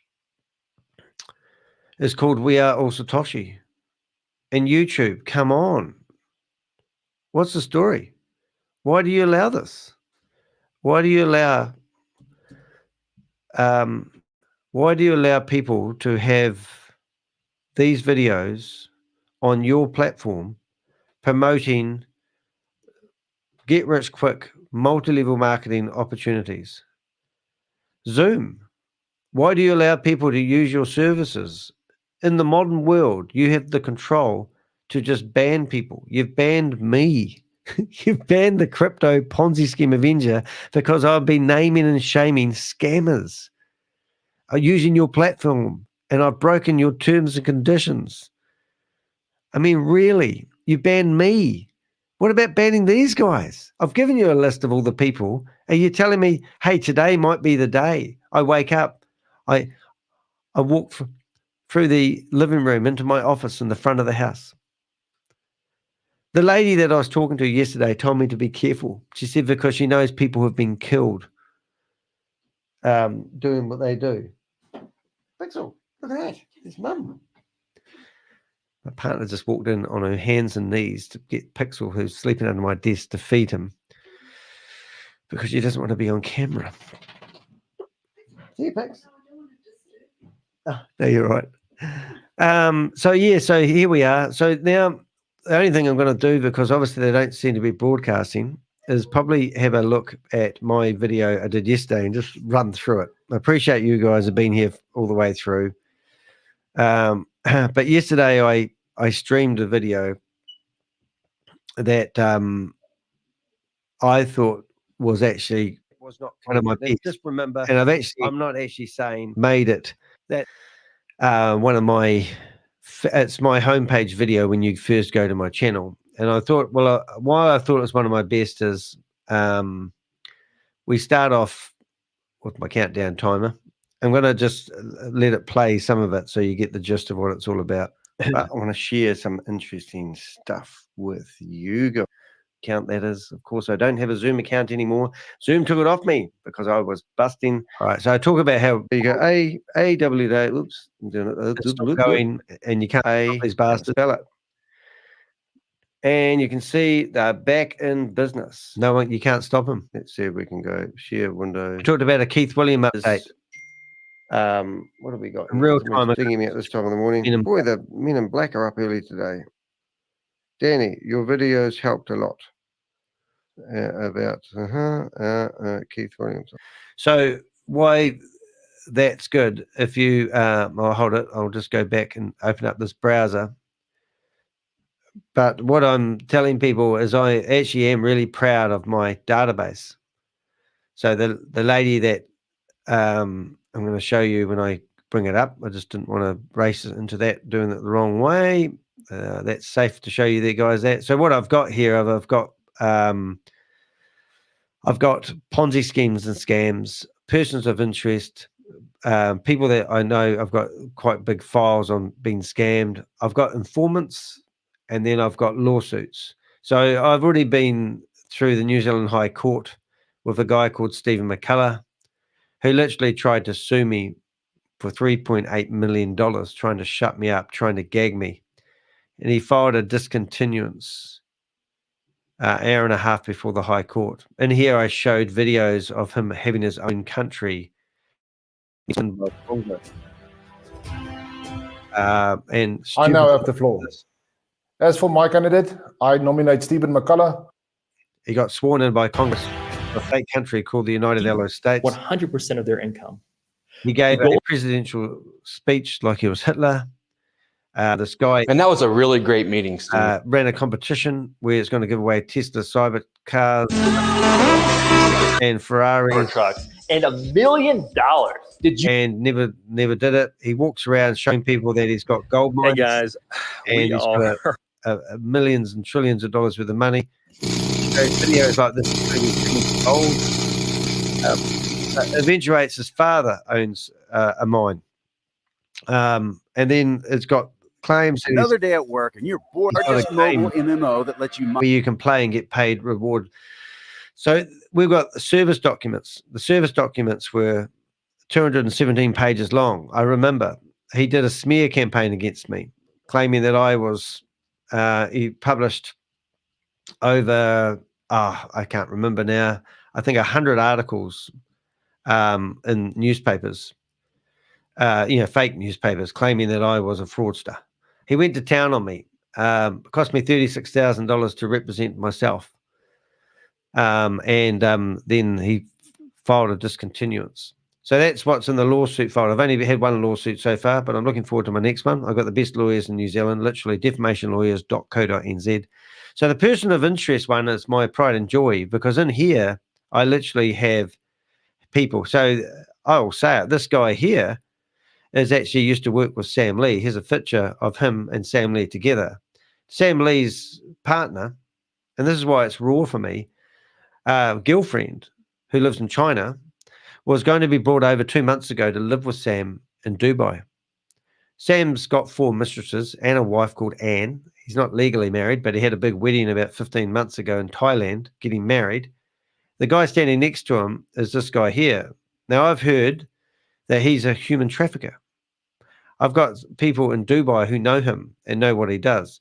I'm not saying that he was going to bring in Sam's girlfriend, but Sam's girlfriend had been given $17,000 to renovate her house, and she had all these documents of Sam and messages of Sam, and he was feeding her along, and she was going to go over to Dubai and live with Sam. She was in China. This guy here is meant to be a human trafficker. So who's to say that the girl didn't turn up in Dubai, had her passport removed, and then goes off to one of these compounds and never gets to see Sam? And this is just a ploy for bringing in people. Who knows? But I mean, this guy here, I've been told, and sometimes you've got to go with what you hear. I can't sit here and say, I'll investigate this for 2 years. I'll put my neck out here. I'll put my name out here and say this guy is a human trafficker. I don't care. Sue me. I don't care. What I'm going on is I've heard that you are. Now, this guy claims that he's...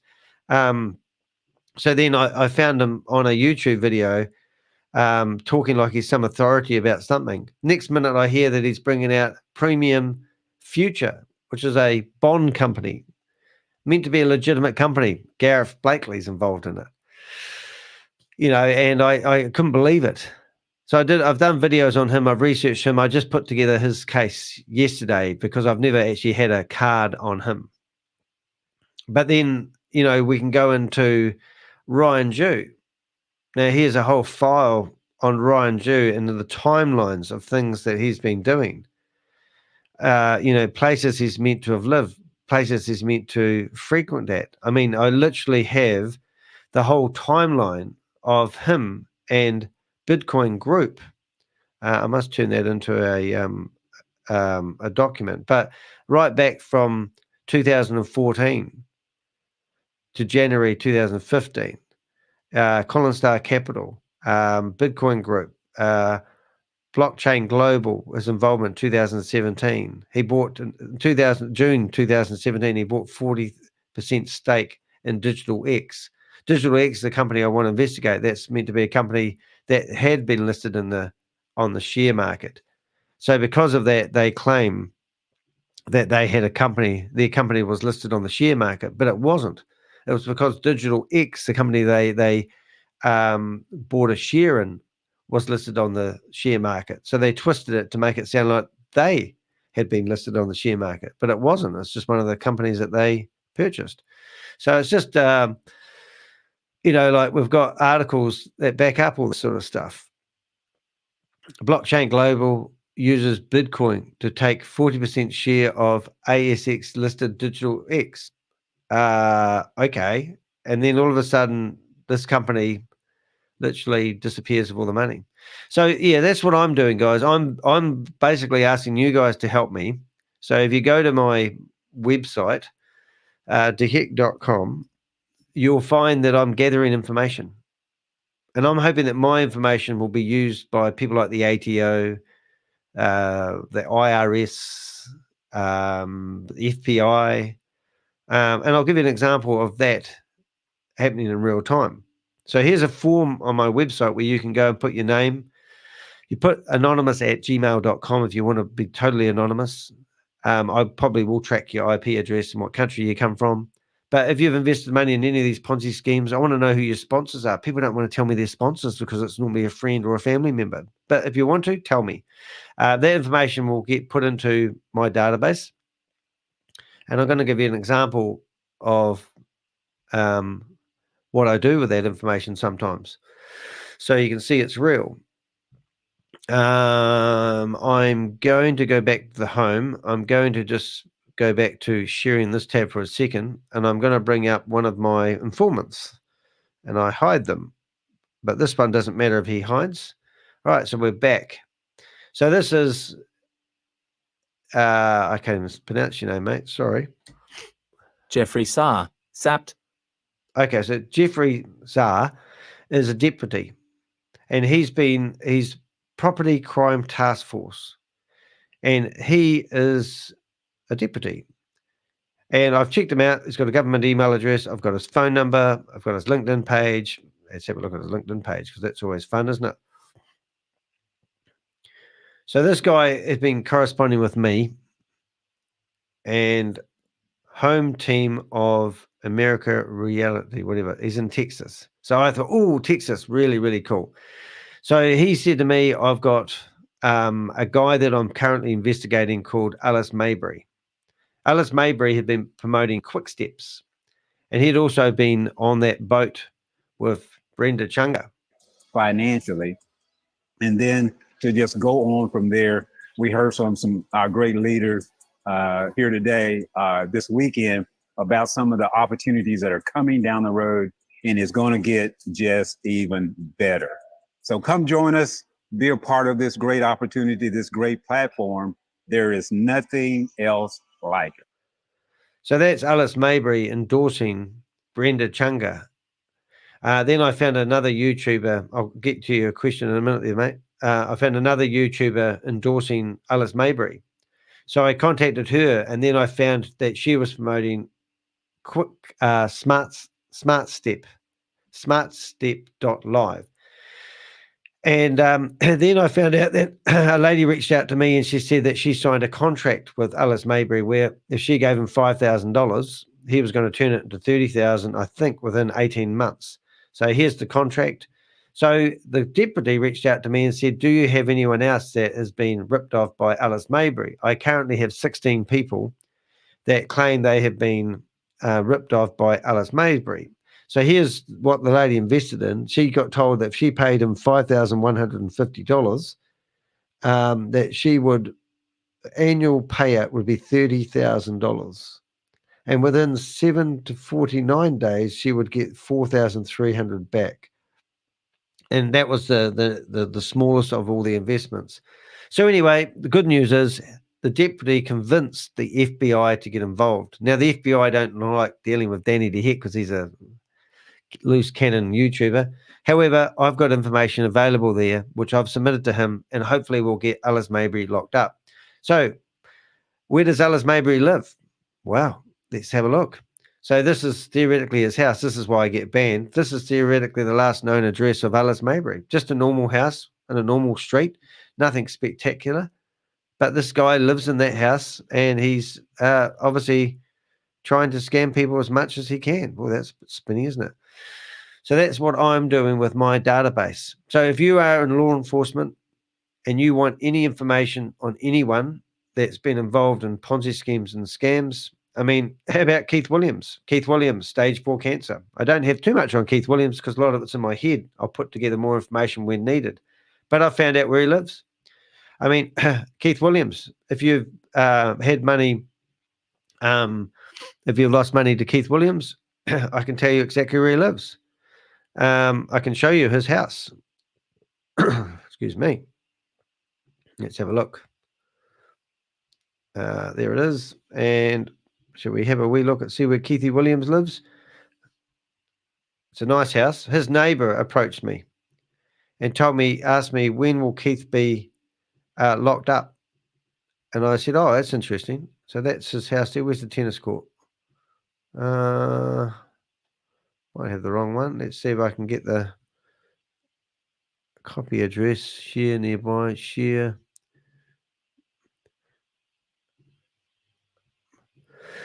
That's the house there. It's gated community. How did we get to be? Do we go there? Do we? Let's have a look. Not very good at this, am I? Hold up.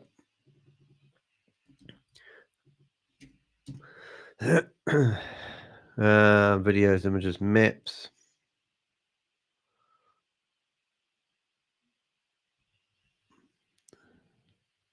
How do you make it come up? I thought you just dropped the man on that. Oh, maybe it's telling you where it is. So you come down this road here. Boom. Let's take you for a drive. Oh, it doesn't go there anymore. Well, I'm pretty sure it's that big white house there or nearabouts. No parking. Private lane, £3 million house. That's what it was selling for. But that does look like we can't actually get there. So you're safe there, Keith. But let's go back to the map. You can actually see if we go satellite like we were a second ago, you can zoom right up and you can actually see a house. It's got a tennis court and everything. It's a £3 million house. Maybe that picture's old because I can't see a tennis court in there. But yeah, so did a video all about that one stage. I didn't actually pinpoint his home address, but I'm sort of getting a bit tired of things not happening at the moment. So what I want to do, I was going to go through the video, but my main point is I have information on all these people. So my database is there. Now, what have we got in the chat room here? We've got, did anyone see me take over meeting? No, I didn't. That sounds exciting. I'll just get back to my video there. So what have we got here? Let's explain that. That was exciting. So where was the meeting? And why isn't it broadcast live on the internet? Let's refresh. StreamYard live 18 hours ago. Is that why they didn't broadcast it live? So let's have a look. Well, so what are you trying to tell us, young man? He reported account does not have an email attached to it. Don't understand that. I had white label. Go on meeting since there was no host. Oh, right. Okay. Tell him about the judge. Are you talking about smart steps? You'll have to use more of your words there. All right, guys. I'm starting to waffle a wee bit, but I did want to go through just yesterday's meeting. So let's just have another wee go at doing that. Yesterday's meeting. Here it is here. So we did a Keith Williams update. I got distracted, didn't I? I do that quite a lot. You probably noticed. I'm also doing... then we had a look at Rob's video because he had a short that was only a few seconds long. And I thought, let's do that first. So first of all, let's go to the interweb. Let's go to Rob's video.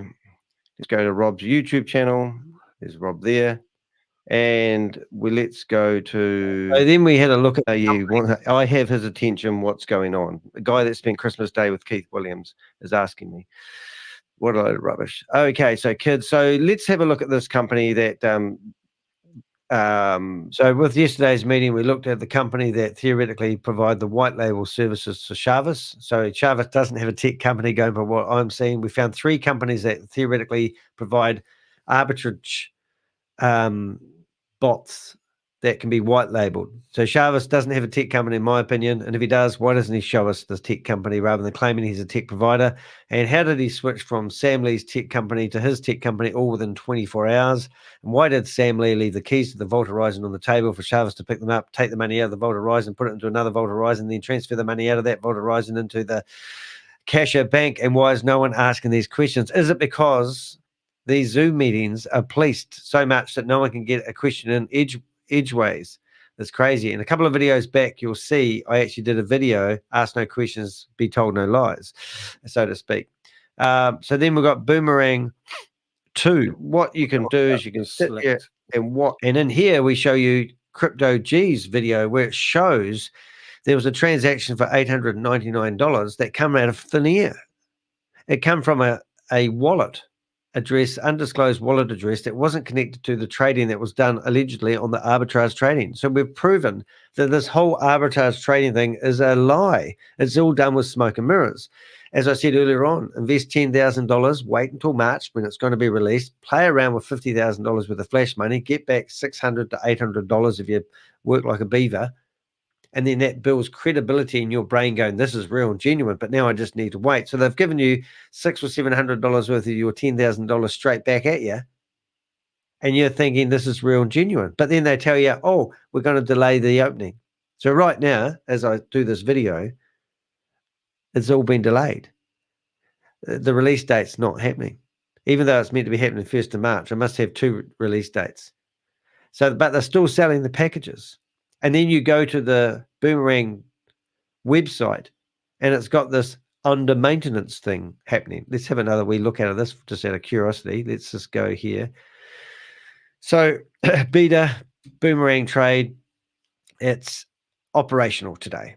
And this is split second indiscrepancies between one exchange and another. And look how long it takes for it to load.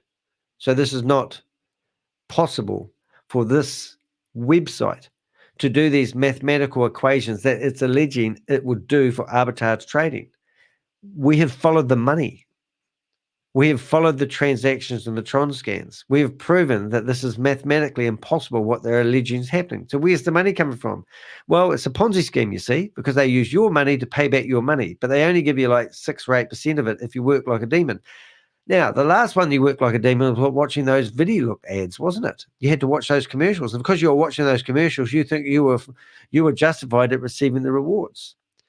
And then they come in here. So right now, they're telling you that the profit has now, they've done 117, just not even much money, considering that 7.2% of money got lifted off this platform. They are alleging that the profit that people have made so far is 117,000. 117,000 is the only profit. The trades, big numbers, 5.8 million. I don't know, flash loan money being used to generate the profit. Now, if you work all that out and you add all those sales and the profit, it is actually alleging that over 3% of money is made, going by what you can see in the yellow down here. All right.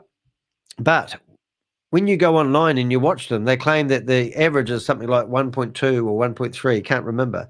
So it seems like it's 3 times more using this mathematical equation that they have on the homepage of their website.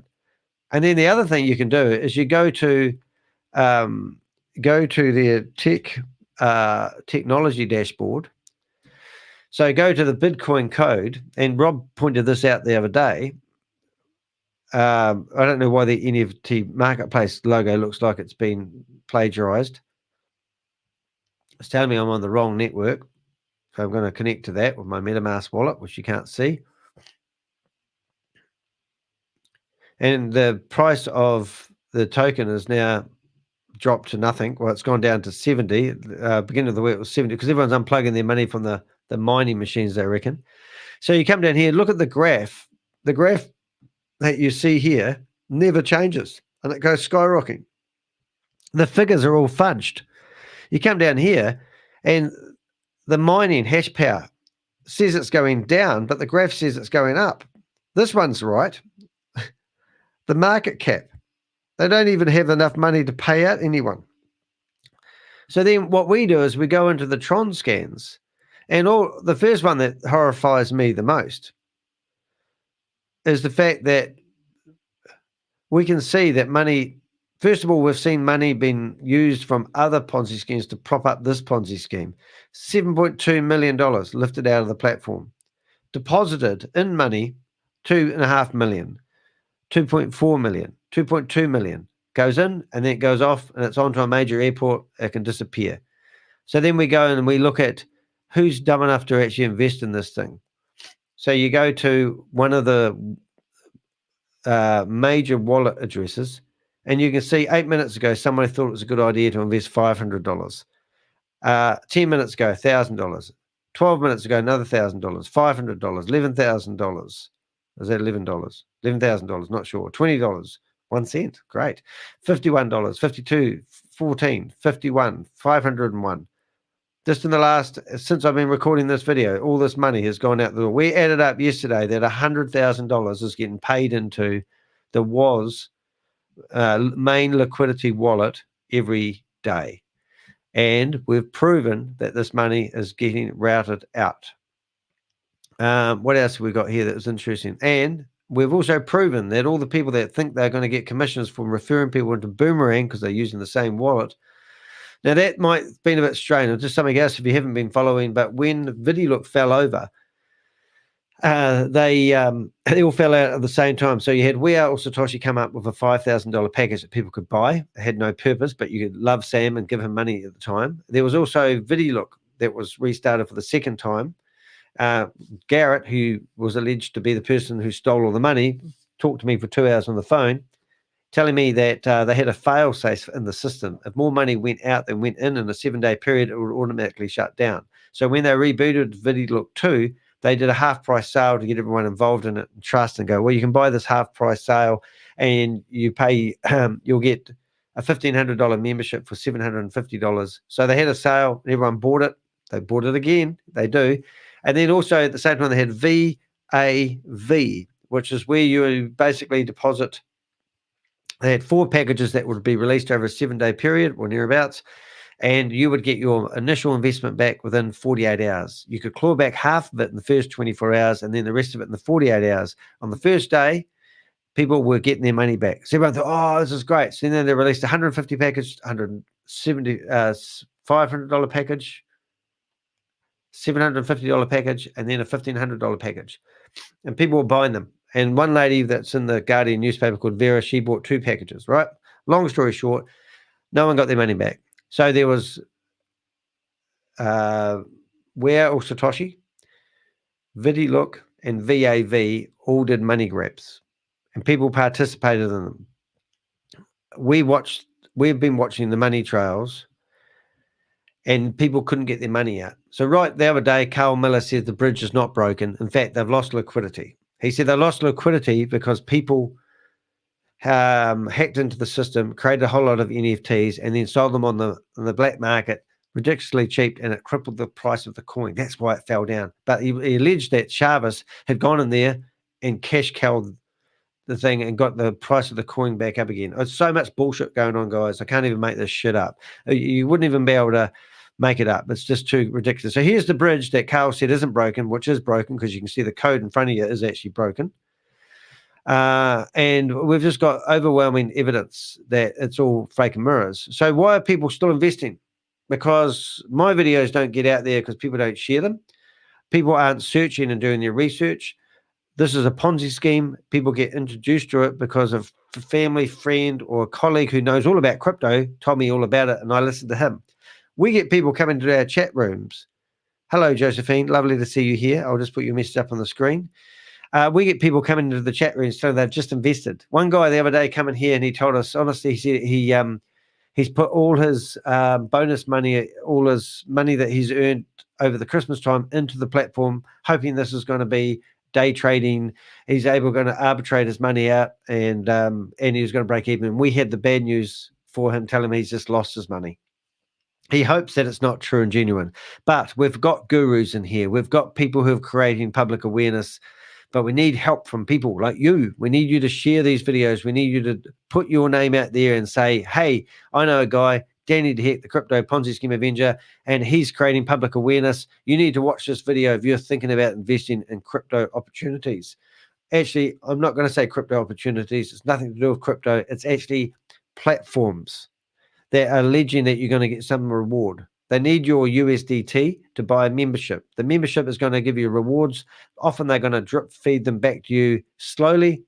And also, they're going to promise you things that never eventuate. For example, arbitrage trading. They're going to give you $3 million worth of money that you can trade on the discrepancies between one exchange and another. And the difference is a profit.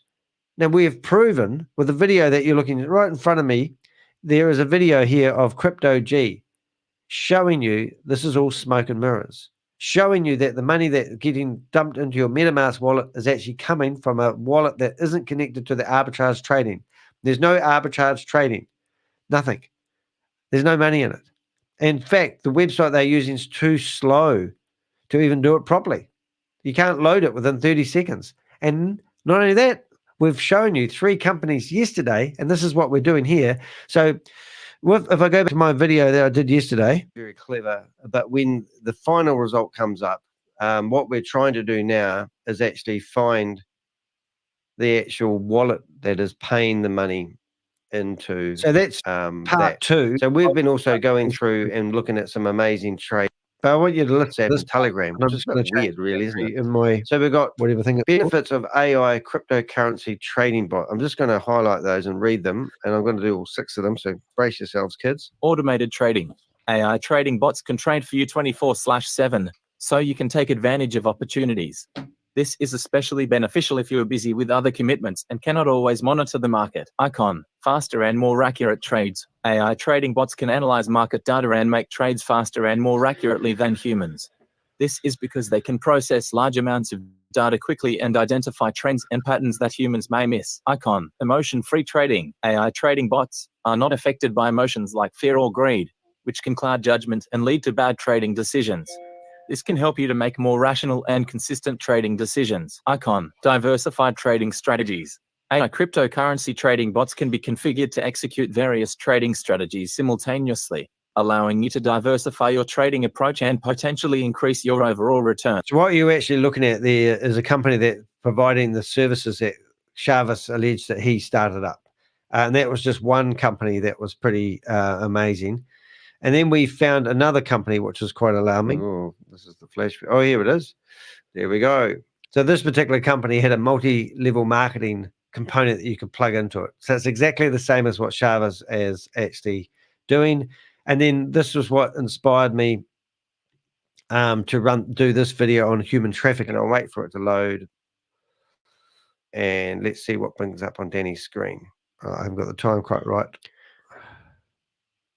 Oh, I'm glad I did. That was good. So I got an informant yesterday who showed me, I'm going to show you guys. I'm going to show you where this is really going. Now, this is pretty friggin' full-on stuff. Now, I'm going to say that the next bit of information that you guys are going to see is actually quite sensitive information.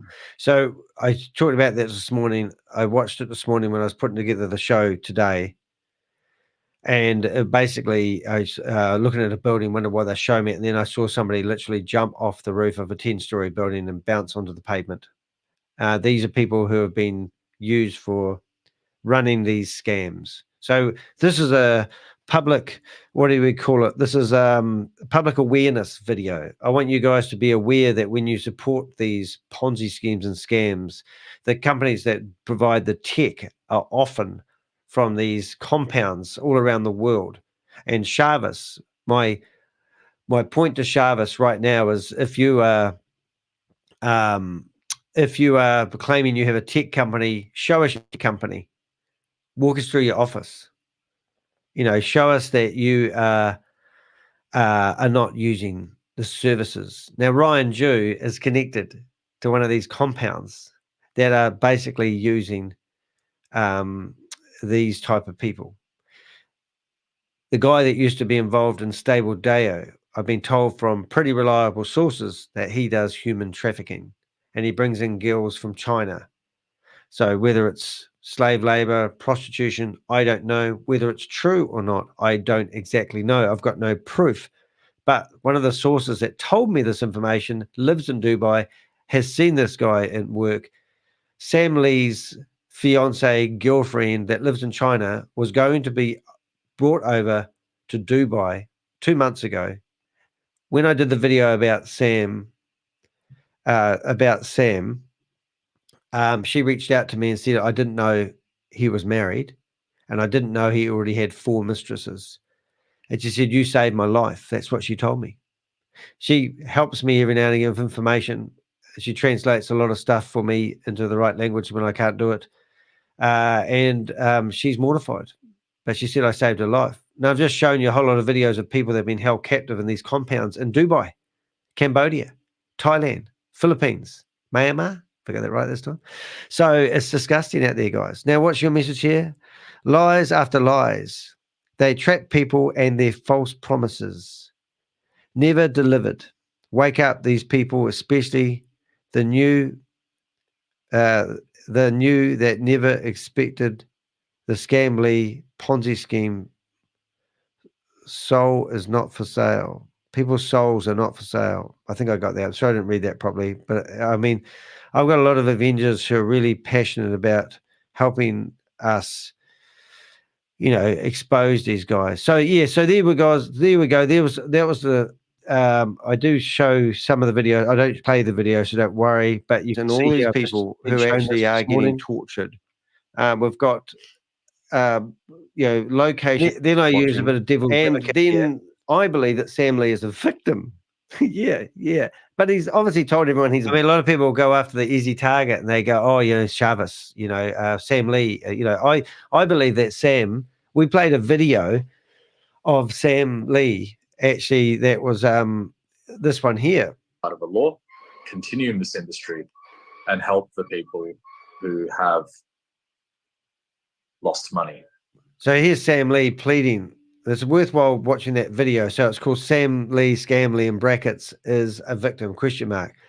Then I show people my database that I have. We jumped into the meeting and show you the judge, Grace. We have Kate Longley. We basically, first of all, we talk about Grace, her ill practice. She had a public, there's a public warning out there about her practices. She had to. I don't think they could actually remove her as a judge. So they had to wait until she get re-elected, and they kicked her out as Grace judge. I'm not going to play this today. We've had enough of this. Well, I'm going to play some of it. But what I wanted to show you is Kate. Now, the reason I've got my Zoom account removed is because I show personal details of people, and that's against Zoom's Section 8 conditions of use. So as a precaution, they've just removed me from Zoom. They've banned all my 4 accounts, and I'm happy with that. I'm fine with that. But in the meantime, I've opened up some pretty alarming correspondence with officials at Zoom, and I shit you not, I know some people. I've got the men in black helping me. What are you saying? I can't pronounce your name. I'm going to try pronouncing your name so I get it right. I'm sorry. I know it's a simple name, but I'm very, very, very dyslexic. I can't read and write, people. I shit you not. Here we go. Vivian. So what do you say? I got whitelisted video. I got your whitelisted video on. Someone must called Grace. Joe thinks so smart and snagged me. I played the video. Now, is the meeting on, obviously? If anyone's got a broadcast of that meeting and you can actually come on the show and share your screen with me. Did you know that? So what meeting is this? This morning's meeting. How cool is that? Well done, you. They had no host. You didn't say no host to what meeting. So they had no host. You managed to get in there and become host. Is that right? How cool is that? It was before they were live. Oh, brilliant. Good on you, mate. Oh, that's brilliant. Well, that might explain. So you're the reason we don't have any live meeting today. Is that right? Let's have a look. We'll just go back to the live meeting, actually waiting for it to pop up. But there's no live meeting. Well, that might explain it, because that means they'll have trash shit in there doing this massive long spiel. Oh, you're brilliant, mate. No, that's really, really cool. And that's what the Avengers is all about. I mean, Zoom won't stop. YouTube won't stop broadcasting this content.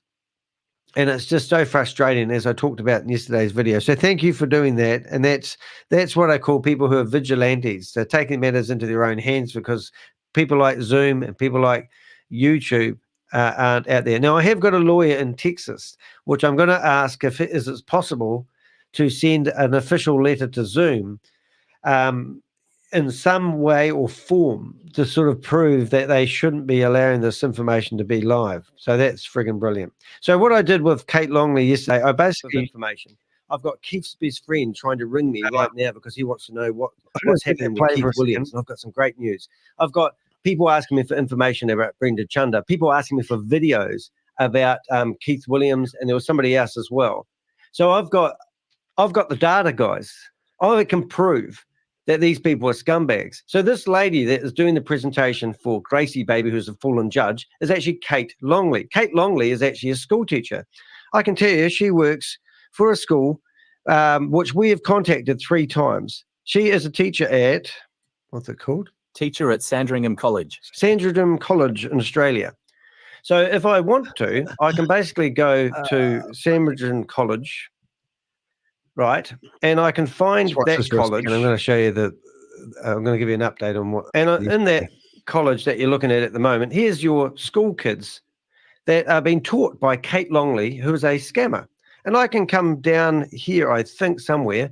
I can go to about events, learning, but we found them on. Let's go to Facebook. To give you an idea, I'll just stop there. Okay, so we went to, we searched for Sandringham College, and they've now banned me, so I can't see the results. So that was just yesterday. So now I'm going to flip out of there and hopefully flip into another profile that will allow me to log straight in. And there's the, so you can see they've actually, rather than, having a yarn to Kate. So now what I want to do is I basically want to go to my video, which is here, go to view the channel. So if I go here, this is me live right now, right? And I'm clicking on that button there. And if I go here to myself here, this is me right-clicking live right now, right? And I'm just clicking on that button there. It doesn't allow me, because normally you can right-click on it. It says copy video URL, right? So I copy the video of me talking right now. I go back to their Facebook page, and yesterday I went through here and I posted Kate Longley's a teacher, and I went through here and they've literally banned me. So they haven't stopped Kate. So I'm still Kate Longley is still scamming people. Hold it. Still scamming people. See the video at See 2 hours 23 in. My name is Danny D. Heck. All right, I'm going to tag myself. I'm going to put Danny D. Heck. And if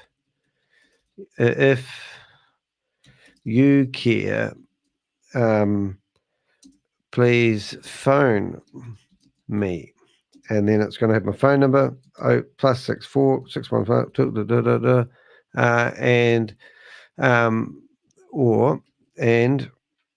or cdhick.com, and I can show you. Hold up.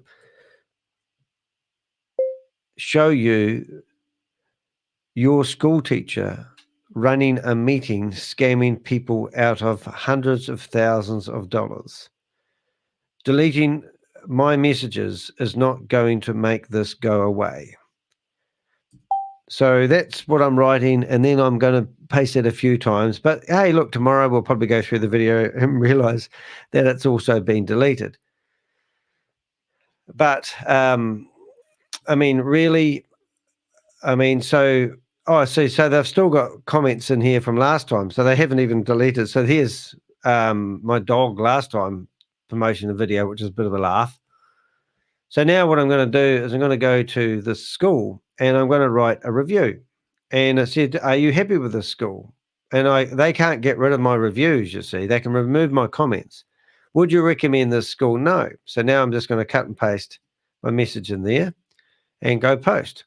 So now there's going to be another link to this video that you're watching in here, warning teachers and warning the people, the children, that there's a lady out there by the name of Kate Longley promoting these scams. And I'm just going to go through here and post it to everyone. So right now, people's inboxes will be getting a message from me showing them this very video that we're doing, showing them that there's a lady by the name of Kate Longley who's a teacher at the school. Now, the school just needs to contact me and tell me that they have fired Kate Longley, because I'm pretty sure that Kate has to be up to a certain standard. I mean, why is that the case? So anyway, that's what I did yesterday. So I just, I think that video is the one that I was on. Nope, I think I was on this one here. Was I? Which one? What tab was I on? So anyway, so hey, look, I'm actually might have to eat my words here. I don't think the authority. Yeah. So then we've got to the Guardian newspaper, which is really, really awesome. Kate trading going on. We had an expert in here that's been working on this arbitrage stuff for the last 3 years, got kicked out of their room the other day when he said, this is not arbitrage trading.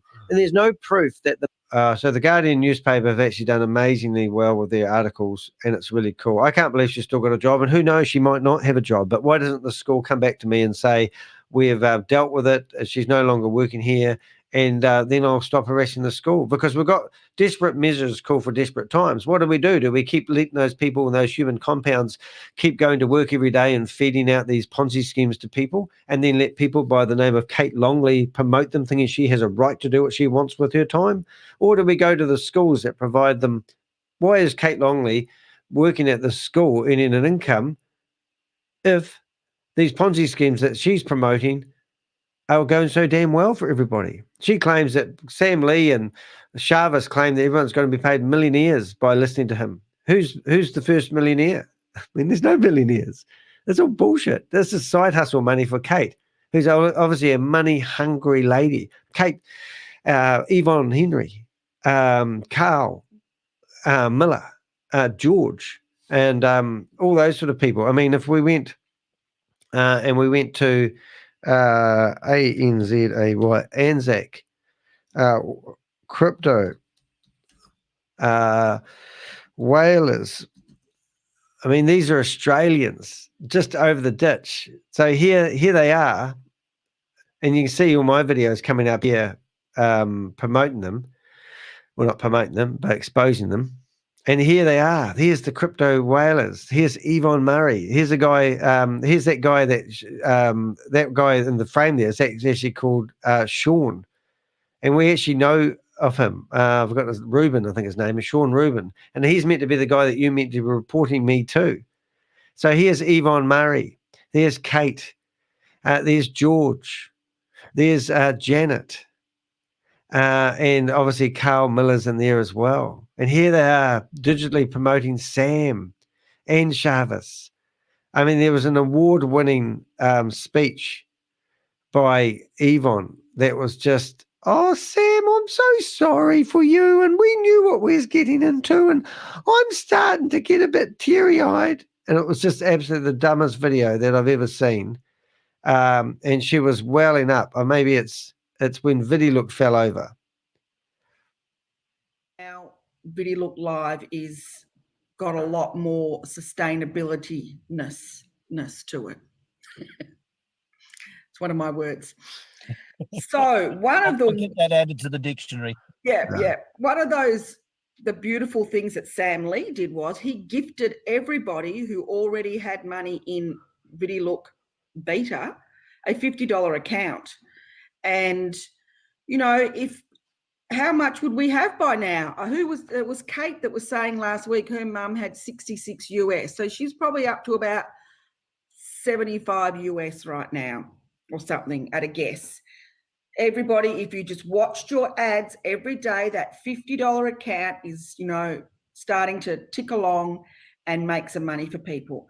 People are starting to have been buying the 150 account.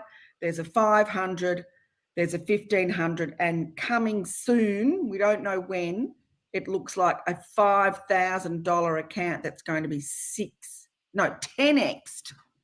Yep. Wow. Anyway, I mean, what are these people on? I mean, are these really the bottom feeders of the world? Are these people really? I mean, do they really care about you? I mean, she's just told there's going to be a $5,000 account. That's the. I'm pretty sure that was the We Are All Satoshi 5,000 account, which is going to be 10x. So $5,000, you put $5,000 in, and it's going to turn into $50,000. That's what she just said.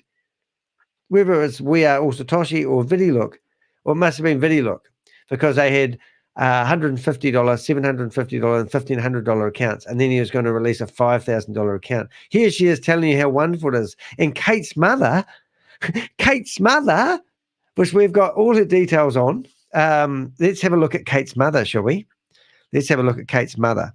So her name is Judy Longley. Okay, I'm going to get out of that. And I don't know why Zoom banned my account, but here we go. There's Kate's mum. So we could go to the About Us section, and there's no basic contact details, is there? No, there isn't. What a shame. Let's add her as a friend. Let's send her a message, and let's see if I've still got in the clipboard. Yep, there we go. In the clipboard, I've just sent Kate's mother a message basically telling everyone that her daughter is a scammer. And then if I want to, I can come through Kate's mother's account and actually I could search. Normally you can search for people in their accounts. But let's not stop there. Let's go back and let's see if we can find Kate's sister. So let's go to Kate's sister. And there's Kate's sister. And if you're Kate's sister, do you realize that your sister is rampant at promoting these Ponzi schemes? Let's add you as a friend as well. Hello, Kate's sister. How you doing? So Kate's sister's already learnt to shut down her profile. So let's do a message. And let's go person. And then I go, and I'm still logged in as a doggy. Kate Longley is still scamming people. So if I log out and go back into my Crypto Avenger account, I'll probably find that this account is actually, oh no, it's still active. That's really cool. So now I can comment and I can basically go in there and paste messages as the Crypto Ponzi Scheme Avenger. They've shut down most of their messages, but some of them are still private. So you get what I'm sort of saying here, guys. I mean, I'm a vigilante. I'm out here to stop people like Kate. Kate doesn't seem to care. We've already had I showed you yesterday that Kate and I together on a Zoom meeting, and she tried to push this Ponzi scheme down my throat. Wasn't. Not even the right one, sorry. There it is there. So what she had tried to do at that stage is she was trying to convince me I should invest in We Are All Satoshi in this very video that's trying to load. She told us that there was a $260 million marketing budget where Sam Lee had given that money to the platform because he believed it so much. She did her normal training to trying to show us what a left leg and a right leg is. We had Rob in there. We had Jim in there, another guy. He asked some really prudent questions. We discussed it a bit afterwards.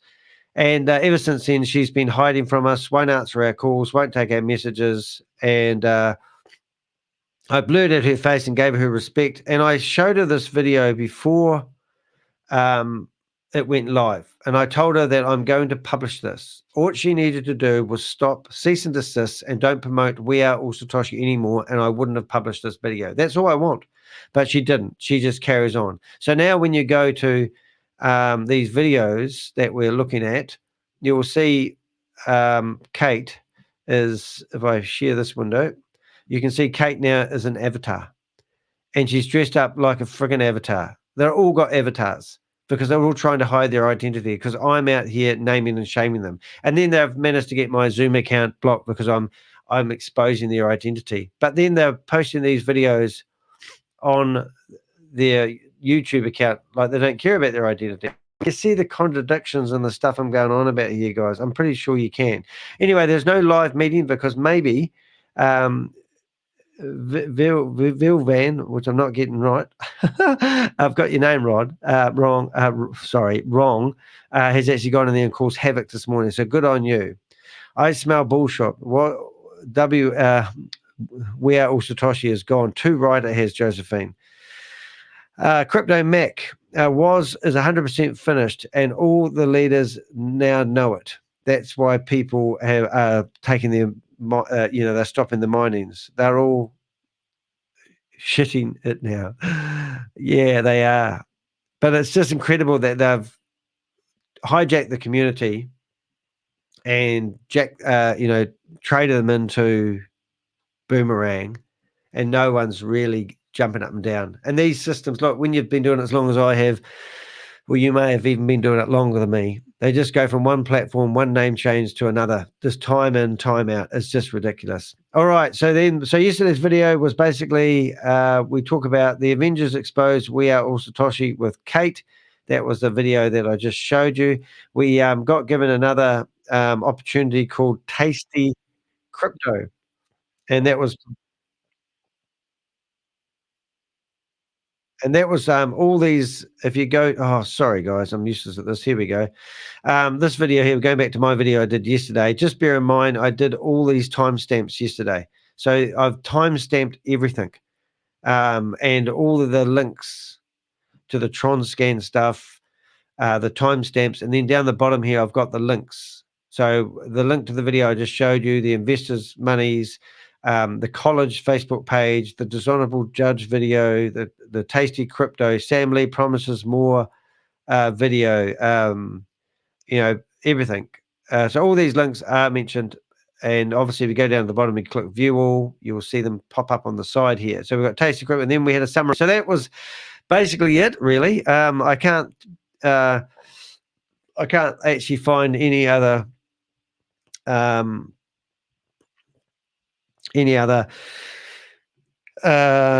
content to really give you today. I don't know what. Excuse me. It's so exciting. It's so exciting. I want to put the background picture of the image on the screen so you can see.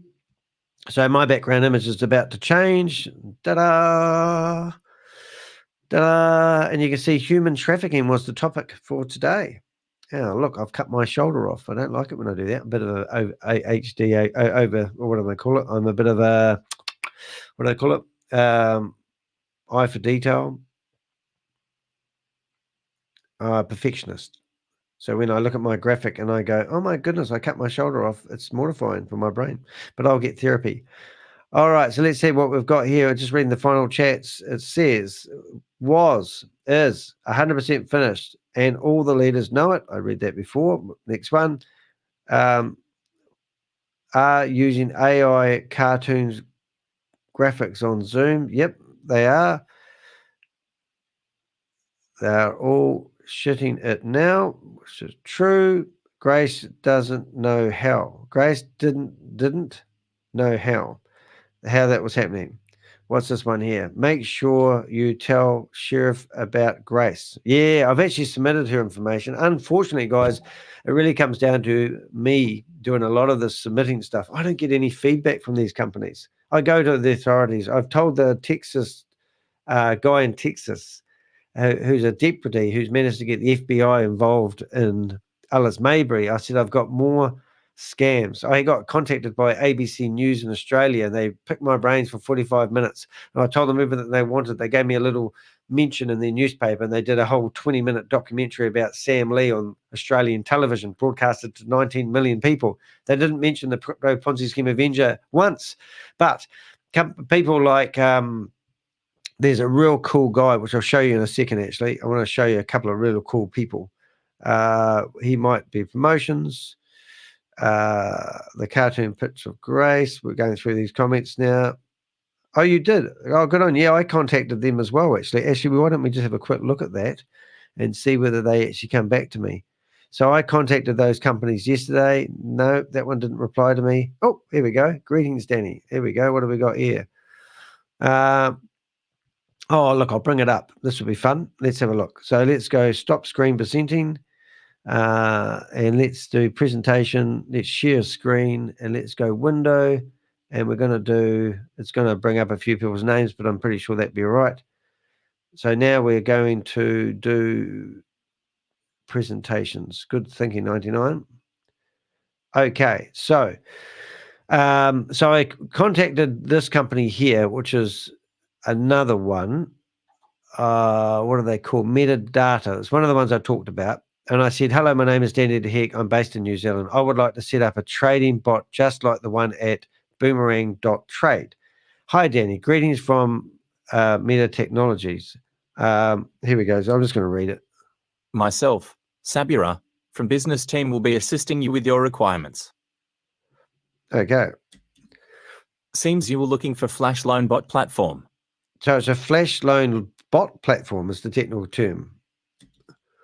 Kindly ping me when you're available so that we can discuss about the requirement more in detail. Well, let's just see if we can ring them. Can you hear this phone ringing?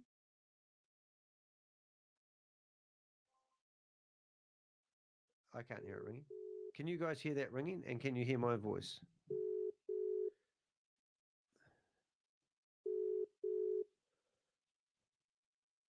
Hey, Grace doesn't have a cartoon. Imagine what it would look like.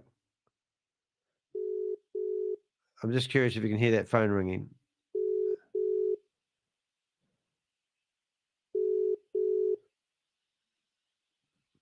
Oh, you can? Oh, cool. Well, this would be handy.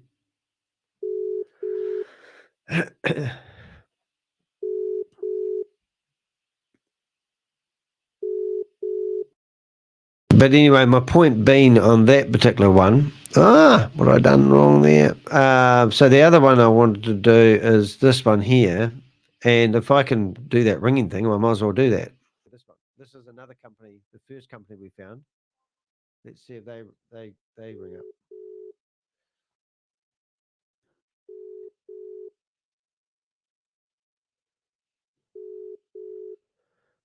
And I'll go back to this one here.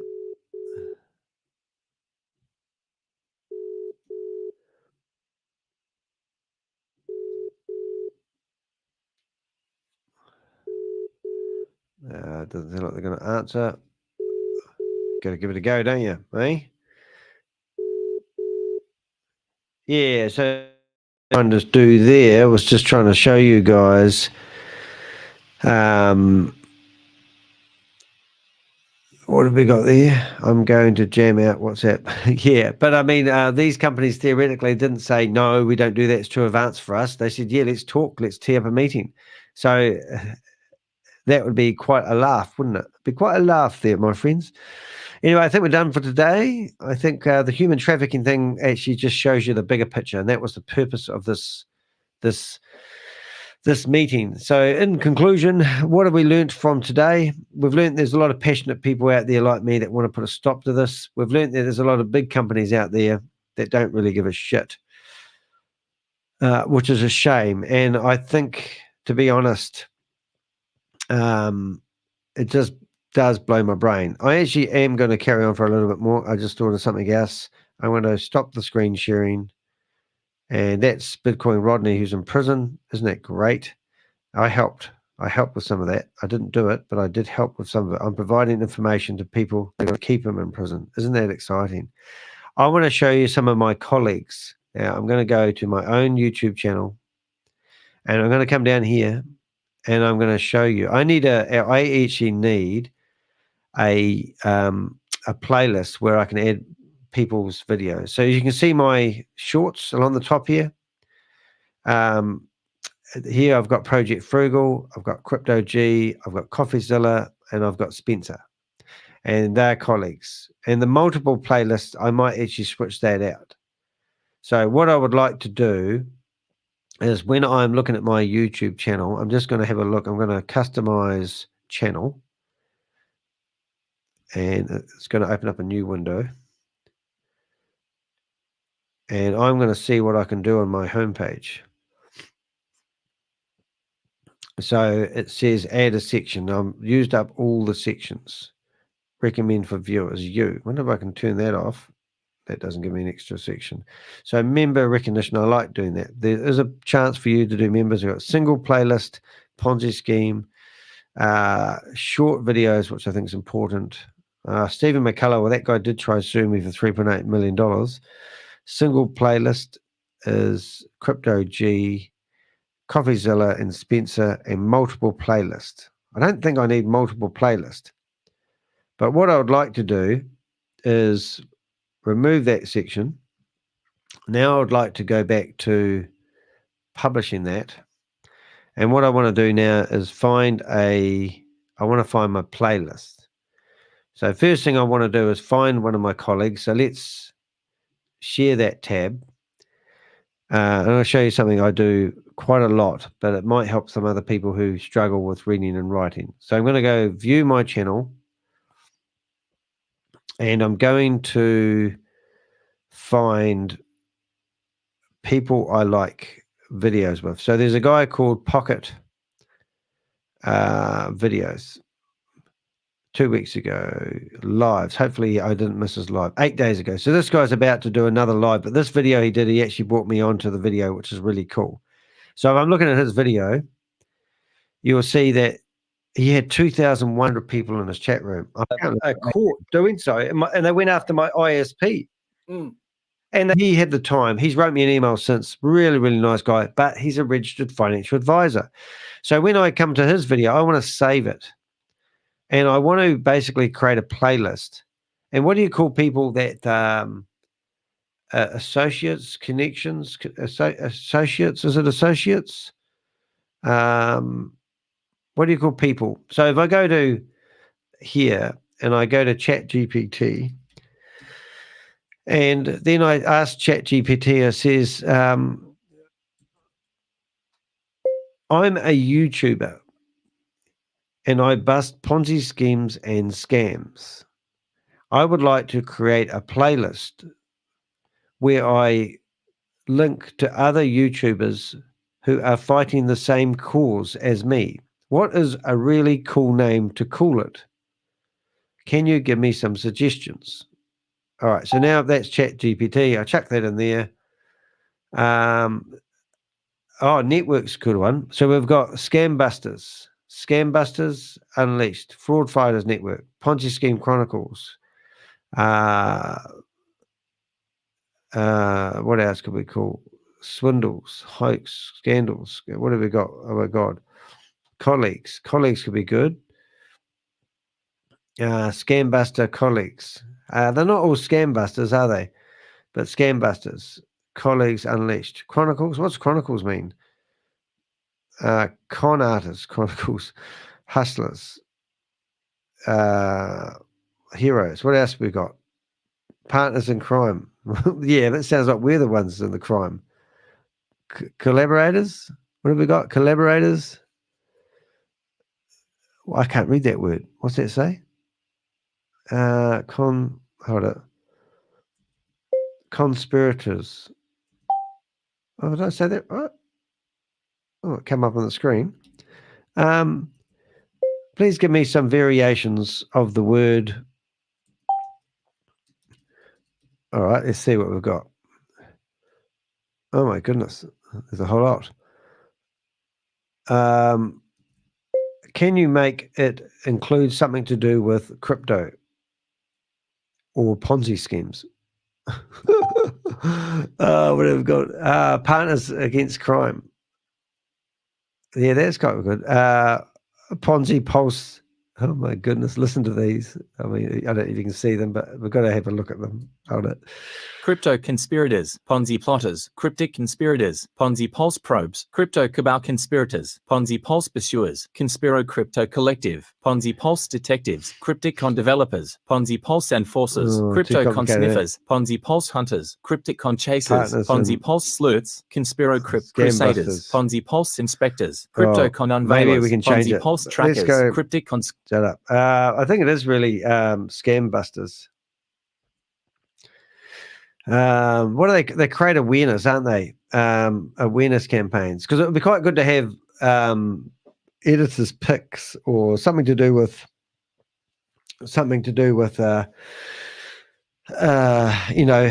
videos, must-watch videos. Yeah, must-watch videos that other YouTubers have produced, trying to create awareness about Ponzi schemes and scams. What would be a good name? Okay, let's try this. What have we got? Scam showcase, spam spotlight, fraud awareness flicks, scam alert, swindle watches. Oh my goodness, this is going for all night, couldn't it? All day. Fraud vent, scam shield selections. What else have we got here, guys? Scam busters, ghostbusters, no entry. Love these guys, yeah. I think scam busters, is it scam busters? Scam sagas, specials, spam videos, spam fighters, spam fighter videos. I spelled that wrong. Let's see if we can spell that right. No, that's not right. Fighters. I don't know if there's such a word as fighters, but let's see if it picks up my spelling mistake. Spam fighters, chronicles, specials, shutdowns, unleashed, spotlight, vigilantes. I don't know. I think we're just going to go spam crypto fighters, spam busters. I think, what are we though? We're an organization where we're fighting, aren't we? We're fighting vigilantes. Oh, sorry guys, I'll get there eventually because we've got more to go yet. We've got to come up with a description, but I've got a plan for that. Spam fighters, BAM fighters. I've even spelt that wrong. Let's see if we can spell it right this time. Spam fighters. Is that spelt right? I hope so. Anyway, let's go back. Where are we? We're there. No, go away. Spam fighters. Boom. All right, here we go. So I've got my video. So what is this video? This guy's creating awareness. YouTubers. Is it other YouTubers? What do you call colleagues? I think we need to think this and get it right, because it is actually what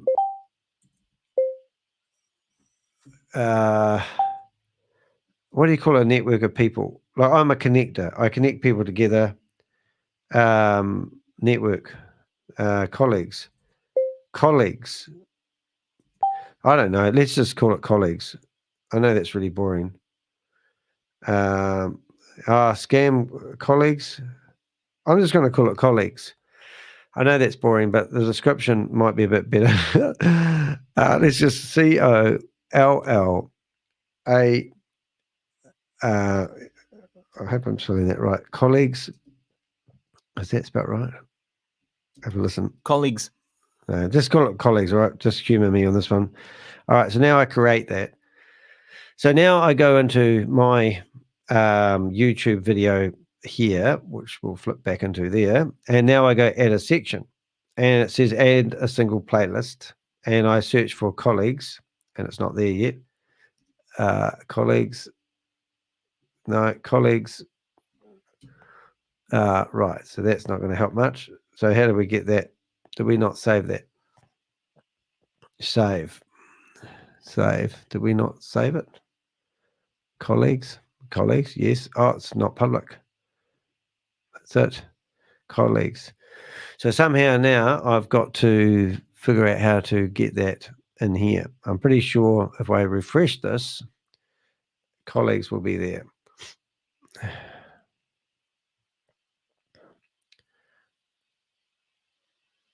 Okay. Right. And now I'm going to go add a section. I'm going to add a single playlist, and hopefully we'll have one called colleagues. And it's not there. Sort of like pissing me off now. Oh no, these are these are add a playlist, so that's it there. Come on, colleagues. Why is it not working for me, everyone? It's not very nice, is it? Colleagues. There should be a playlist here called colleagues, but it's not. Add a playlist. All right, maybe I got to do this later, but I don't want to. I want to do it now. I got problems. Let's go settings. See, there's a place for playlists here. Uploads, defaults, no. So how do I monitor? How do I find my playlist? Dashboard. See, I'm a big YouTuber, guys. I know how to do all this stuff. But hey, it's nothing like doing it real time. But let's get you guys involved. That's what I reckon. Still 11 people here that haven't got playlist. Here we go. Look at this. Hey, colleagues. Excellent. Now we're laughing. Right, it's private. So let's, first thing first is edit it. Now we're talking. Let's make it public. All right. And then we're going to go save. We can change the name, the colleagues later on. So now I want to go back to there. And I go, please write me a description for my YouTube playlists that is called, and I put it in speech marks, colleagues. Incorporate all the searches above, explaining to people that within this playlist, they will find random videos from other YouTubers that are on similar quest to mine. And that is to name and shame anyone running Ponzi schemes or scams, and to create public awareness about things such as human trafficking and humanitarian awareness. I don't know. Chuck it in there. Let's see what it comes out as. Or come up with a semi-decent. Let's see. Oh my goodness, look at that. Meet the world, stay informed, superpowered. So you might think this is shocking, but I don't actually read things. So I go back there. Oh, there it is. Welcome to the colleagues playlist. Copy. I come back to here, and I paste that in there. Boom. And that is enough for a description, enough for the search engine. So we might have gleaned some other ideas out of that. Let's have a look. Welcome to the Colleagues playlist, where a community of vigilant content creators comes together in a shared mission against fraud and deception. In this curated selection, you'll discover a compilation of impactful videos from fellow YouTubers who, like us, are dedicated to unmasking Ponzi schemes, exposing scams, and raising public awareness on critical issues. Magnifying glass. Scam Busters Unleashed. Join us as we bring you random, must-watch videos from the Scam Busters community, all working tirelessly to name and shame those behind Ponzi schemes and various scams. We're united in our commitment to protecting you from financial fraud. Globe symbol with meridians, global awareness initiatives, beyond. I read enough of that. All right, so now we go save. All right, and now we go back to my channel. Hopefully you're still with me. And now we go to we go back one more. Go back another one. Go back another one. Bit of a pattern here, Danny. Go back another one. Okay, so now we're going to go to the only place I know how to get to the page I need to go to is here. Partners Against Crime. Woohoo. What have you got in that one? I might have a bit of Against Crime alloys. Oh, they're really good names. Partners Against Crime. Crypto. They're all good names. I'll have to make a decision. I might change it later on. But in the meantime, we want to go customize the channel.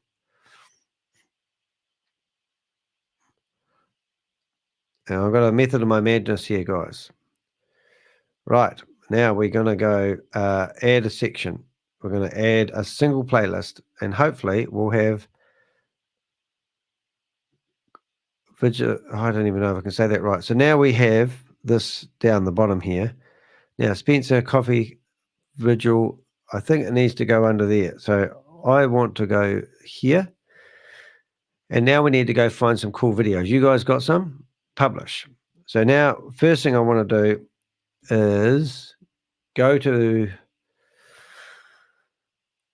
my channel, and because I got a help from other YouTubers, and I don't know if we've got the name right, but what I'm saying is we've got what did I call it? Vigilantes? Vigilant content creators. All right. Probably not the right name, but hey, let's rename it one other day when we're not holding everyone up. So this guy was a freaking legend because he had me on the show. And from that show, I've actually gained about 100 subscribers in the last couple of weeks. So I sent him an email and thanked him. And I want to stay in touch with him because he's awesome. So I want you guys to also go in there and you can talk about me. And I got my blog blocked. So they won streaming for 8 hours. In there, but he's really cool. Now, the other one that's really cool as well is nobody knows. Nobody. Oh my goodness, you're just talking to the wrong person here, aren't you? Nobody special finance. Now we're going to get on his show as well. Here he is, and of course, he did the videos about we've got him. Pleading guilty. Who's that one there? That's got somebody else on there. Hey, you got somebody else on there 5 days ago. So we want that video and we want that video. So the first video is shared. Over 9 months, along with a free suit as payment. Stephen Harrison, an Englishman who lives in Thailand, who posed as chief executive Stephen Rees-Lewis for the launch of Hyperverse in late 2021 and early 2022, has told Guardian Australia that he was shocked to learn the company had presented him as having fake credentials to promote the scheme. He said he felt sorry for those who had lost money in relation to the scheme. I'm sorry. Oops. Sorry. A scheme which he says he had no role in, that is, other than this guy is Stephen Rees-Lewis. He's the CEO of the now defunct crypto platform Hyperverse. And there's one big problem. Stephen Rees-Lewis does not exist. It's a fake name, fake identity with a very impressive fake resume that was created for the purposes of pumping this scam token. And nobody has been able to figure out who this guy really is. Whoops. Or should I say, nobody special has been able to figure out who this guy is. All right. Now what we've got, we're going to get out of that, go back to here. And now when we hit refresh, you will see that I've got 3 videos in here now. And that means if we went to click on that, you would see that I've got a list of 3 real cool videos to do with fighting crime, which is great. And now I want to show you something else, which is pretty cool. Is something else came to mind just then. It went straight out of my head because I'm getting a bit tired.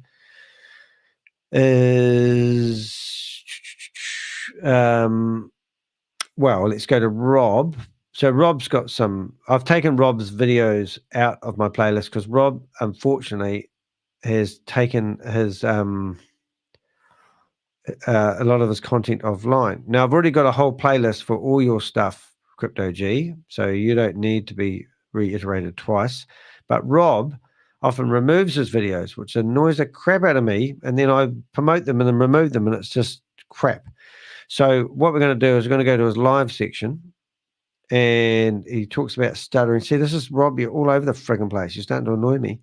Go to his videos, talking about stuttering, the bridge is down, blah, blah, blah, and update. So Rob's got some updates. So let's just do this quickly. We go here, we go add saved playlist, and we go vigilantes. And then we go to the next one. We go to save playlist, vigilante, and then we go, he's talking about this stuff. Let's go save the playlist. And the idea is every now and again you'll see why stutter, update January the 15th, save the playlist.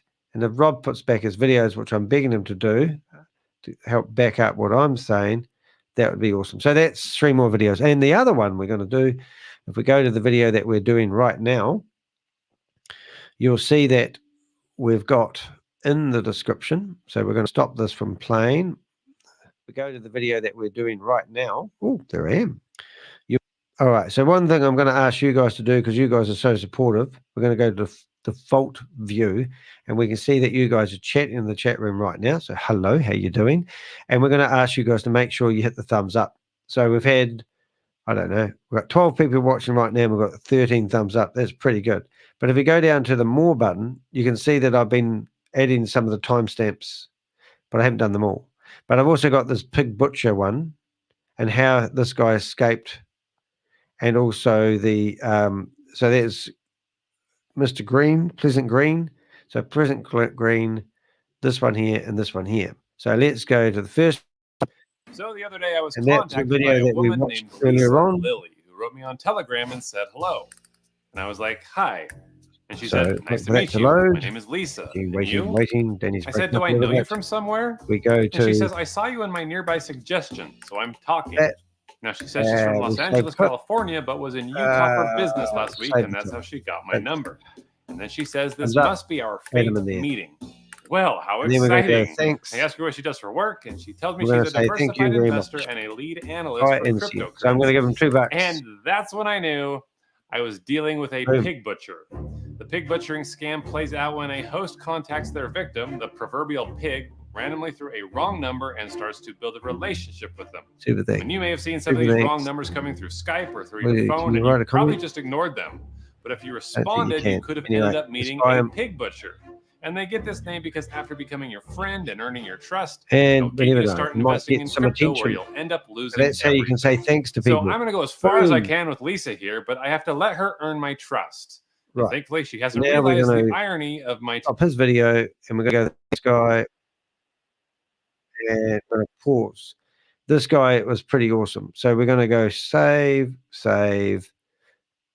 add to vigilantes, and that automatically saves. Shut that down. All right. Oops, I didn't flip screen. So we save that guy. And, oh, Ponzi takedown. That's not bad. Ponzi takedown. But they're not all Ponzi's. That's the problem. Partners Against Crime. Quite like that one too. Comrades. Comrades quite nice. Scam Busters. Yeah. I'm a bit confused. But I think Ponzi takedown. Now this guy here, here's a good example. How I escaped from Dubai. The dark side of Dubai nobody talks about. I mean, that 1 year ago, this guy's got 3.5 million views. Isn't that incredible? And I've posted a comment in here already saying he's done a wonderful job. And I talk about how I did a clip about it. Yeah, so anyway, that guy's saved. So that's one guy. And then we go to the next guy. The next one, I understand and proceed. And here's a video on the BBC News. So this one here, if we're going to put it in this playlist, is all about the pig butcher romance scam, BBC News Service documentary. So it could be news and documentary, you know what I'm saying? So we click here, and then we go there. Boom. So anyone else know any of those videos that are really cool? We'll keep a playlist of all the good ones. And obviously you can do the same on your own YouTube account. But what I'm trying to do is provide a resource to people where people can come along here. So I've got our members. So if you are on my website and I click the right page, so here's me, Crypto Ponzi Scheme Avenger, currently got 6,050. See, we're getting some more videos, getting some more people who are joining lately. It's been really good. So thank you very much for sharing the love. In here, you've got our members. So if you wanted to join, that's the other thing you can do is you join the channel for 99. Welcome to my YouTube channel. And that means I'm Danny. You'll have a wee star beside your name. But what I did the other day is if I go to customize my channel, once again, whoops, it's opened a new window. Customize my channel. Then there's an area which talks about settings. I think it's here. A box pops up, and I think there's an area in here called memberships. I can't remember channel. Maybe it's there. Channel. No. Upload defaults, permission, community. You've got to figure out how to navigate this stuff. I tell you what, she's tricky. community. That's my community. It's not really what I was looking for. Defaults, guidelines. No, it must be under the monetize area. So if you go to audience, channel, that's cool. You think I'm rich now, won't you? Content, revenue.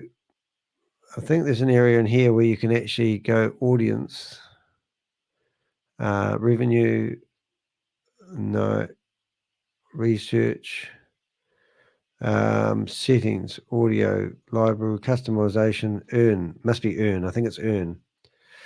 All right, there we go. Now we've got membership. Wow, that was confusing. Membership. So if people want to be members, I can't change the price of this. So I get every 31 days, I get $19 from people that have subscribed as members. And then I've got an intro video.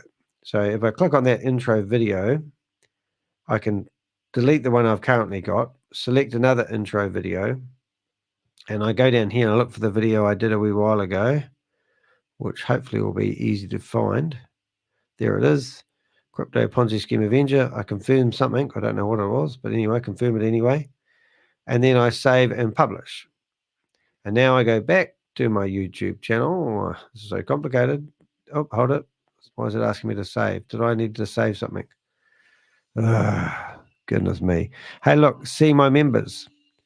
So here it shows you all the people that are subscribed to my YouTube channel and who are paying anything from $1 right through to, I think the most I have is the Metaverse account, which is Richard does that. Susie Stealth does that. Thank you very much. And James, some of these people I don't even know. So I'll get support from people I don't even know. But every little bit helps. It really does. So you come here. Now we go back to here. We go channel. I don't know why it's asking me to leave. I thought I had saved this. I'm a bit nervous now that I haven't saved whatever I was meant to save. And there's no save button.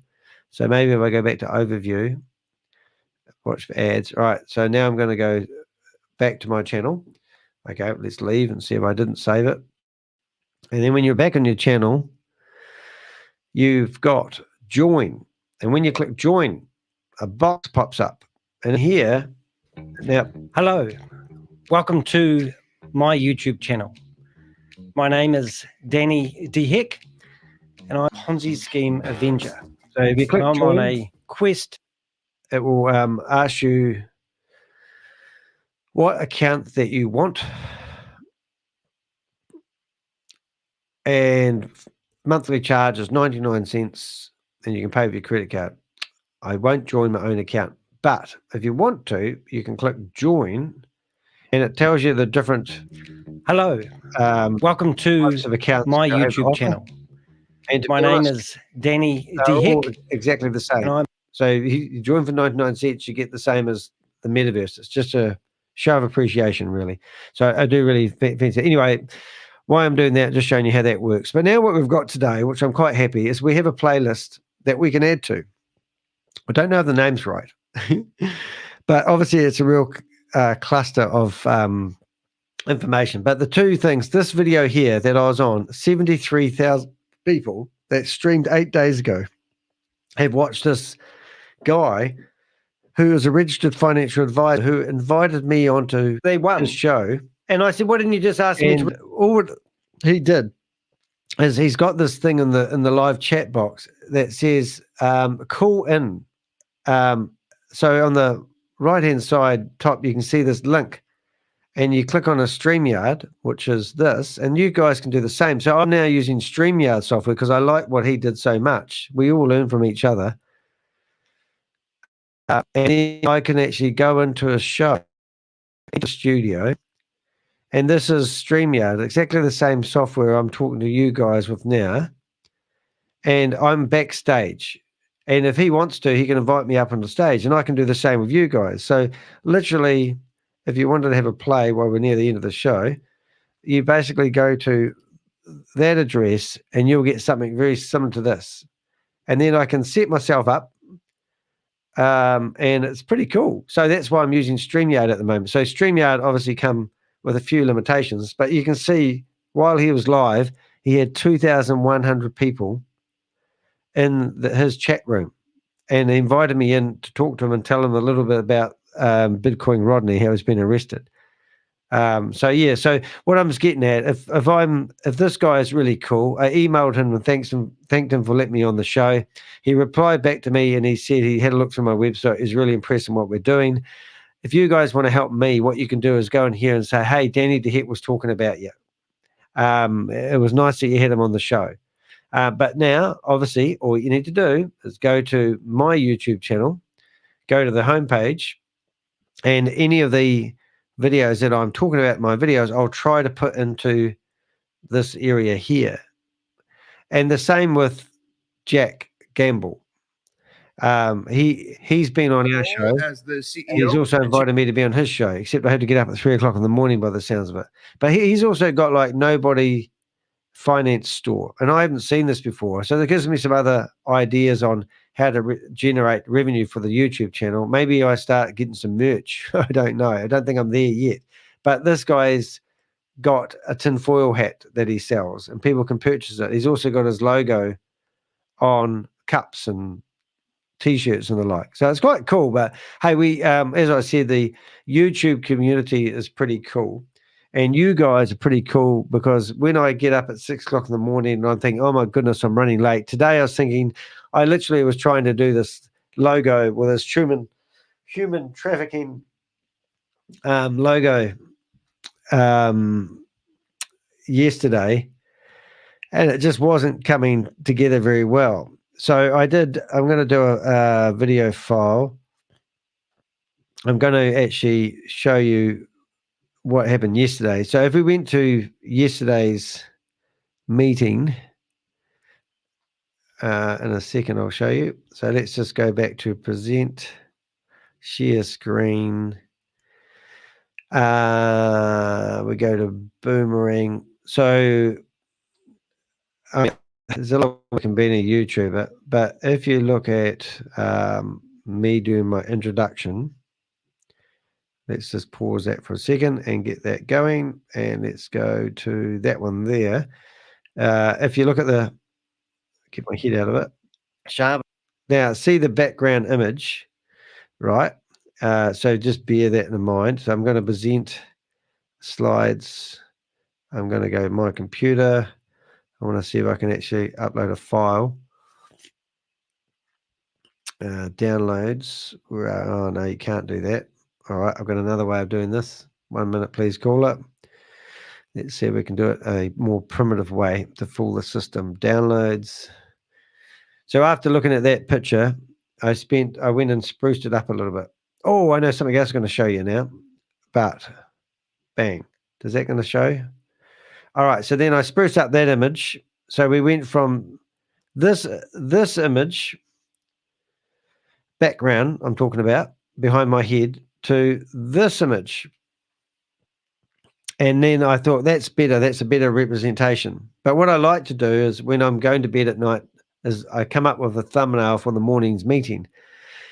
So you guys have been listening to me for a while. There's only 9 of us in here now, and I don't say only. What do we want to discuss tomorrow morning? Because it's going to be Monday morning, the beginning of the week. What are we going on about tomorrow? That's what I'd like to know. And if you guys want to help me, then come up with some suggestions, and I'll try to cater the content around it, because this is what we're doing. But in saying that, there's something else I haven't shown you guys yet, and that is we started up a Facebook page the other day. Yesterday, we started up a Facebook page, and guess what it's called, guys? You're going to laugh your heads off here. Boomerang. Oh, hold it. It's actually We Are All Satoshi. So let's go here. So in the chat room right now, if you guys want to join this, what I did once, there was a hotel scam going on, and people were promoting jobs for sale on Facebook, and you could get a job working for a hotel doing reviews.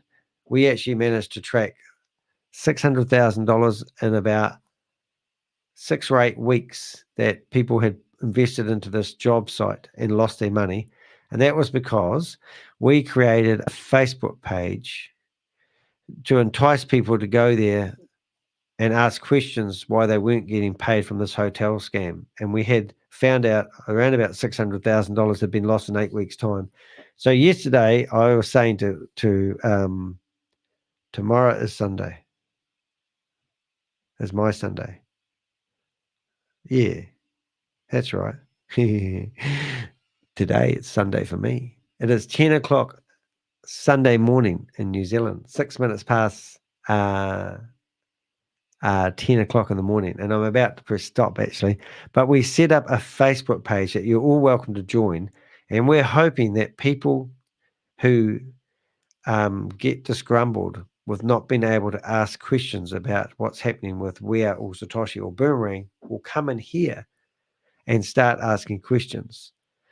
So we want you guys to also come in here and sign up and be part of this Facebook page. And the ultimate goal is to string people along so they start talking to us about their problems. And we're not going to say we are Kate or Grace or Carl or Chavis or Joe, but we just want to provide a place where people can actually go and ask questions, and then we can work out the content. So if you want to be part of that, follow the link. Oh my goodness, it's 7 minutes past. No, it's not too bad. 7 p.m. Saturday. Oh, right, that's so cool. Oh my goodness, can't wait to go back and listen to the whole stream. I've just missed a lot of excellent content. Oh, thank you so much. You guys are so awesome with your support. Anyway, so that's basically the show. Susie, you've come near the end. What is the time where everyone is at the moment? That'd be interesting. So we've got France at, I presume that's 8 minutes past 10 in France. Oh, is that where you are? Oh, I'm starting to figure this out. That's so cool. Crypto Max in France. We've got 7 minutes, well, let's go 8 minutes past Saturday. So I really do live in the future, you see. So I'm actually 14 hours into Sunday morning. You guys are still living Saturday. I can tell you what the lotto numbers are if you really want. All right, guys, I will do the timestamps for this while I sit on the sofa watching myself while I have my breakfast. I'm going to have eggs on toast. I don't think I've got any avocado left, but I do certainly like having eggs on toast. I'm a plant-based eater, and I'm also a vegan, but I eat eggs. So now I'm calling Eggvin. Get it? Eggvin instead of a vegan. Eggin. 12 hours ahead of you. Oh, that's good to eat. Oh, yeah, that's cool. France is, isn't it? Because the UK is about 12 hours. So it's pretty cool. Anyway, so what do we get out of this? This is all about human trafficking, the bigger picture. Are you supporting human trafficking when you're having a wee dabble on a Ponzi scheme that you think you know that you're cleverer than the Ponzi scheme? A lot of people, I know what you do. You know it's a Ponzi scheme, but you know that if you get in early and get your initial investment back quick, that you aren't going to lose anything. And then you play with house money. Beginning of this video, I read out the description of this very video. It was all about human trafficking. So by doing that, even though technically speaking, it's not your money you're getting out, it's other people's who are investing on the pyramid scheme or the multi-level marketing side of it, are losing their money, because when these platforms fall over, there's always winners and there's always losers. And if you think that you're cleverer than the Ponzi scheme and you can invest, get your initial investment out and then use house money to make a profit, then you're actually supporting these tech companies that provide the software that you're using.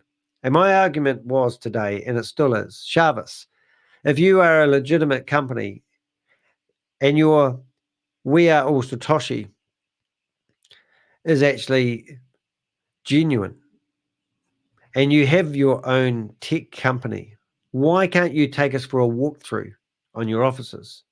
Sam Lee is still providing the software that runs We Are All Satoshi and possibly Boomerang. But yesterday we showed 3 companies that provide white label services for Boomerang. We actually tried ringing up one of them just a few minutes ago, which was called Mega. Where is it called? MetaMac. Hold up. Meta.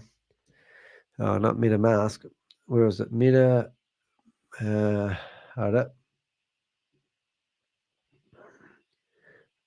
I'll get the name right eventually. Metamatics, I think it was. DIAC.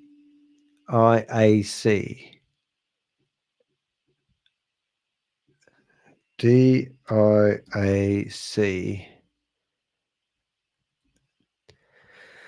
We're going back, guys. I did the conclusion. Okay, so this company here, we have reached out to us. We've asked them for some more information about their services, and they've come back and said, seems like you are looking for flash loan bot platform. So they're familiar with the platform that I'm looking for, because I showed them We Are All Satoshi's website and said, I want one like this. And they've reached out to me and they want to have a chat about what my requirements. They can build me what Chavez has claimed he has made.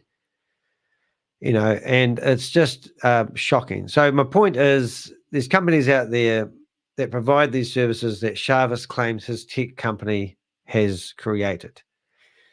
He claims that he's the tech provider for We Are All Satoshi.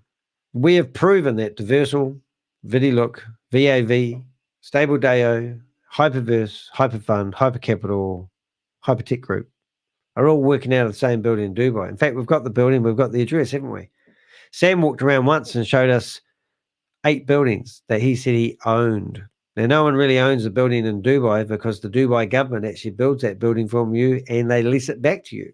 So put that to a side. That's another lie. But he claimed that he had 5,000 staff working for him. But he didn't take us for a walkthrough, did you, Sam? No, you didn't. In fact, you've gone into hiding right now, and some really strange things are about to happen with Sam Lee. I shit you not. You'll be surprised. And I'm privy to it. I'm not allowed to tell you. But interesting things are happening with Sam Lee.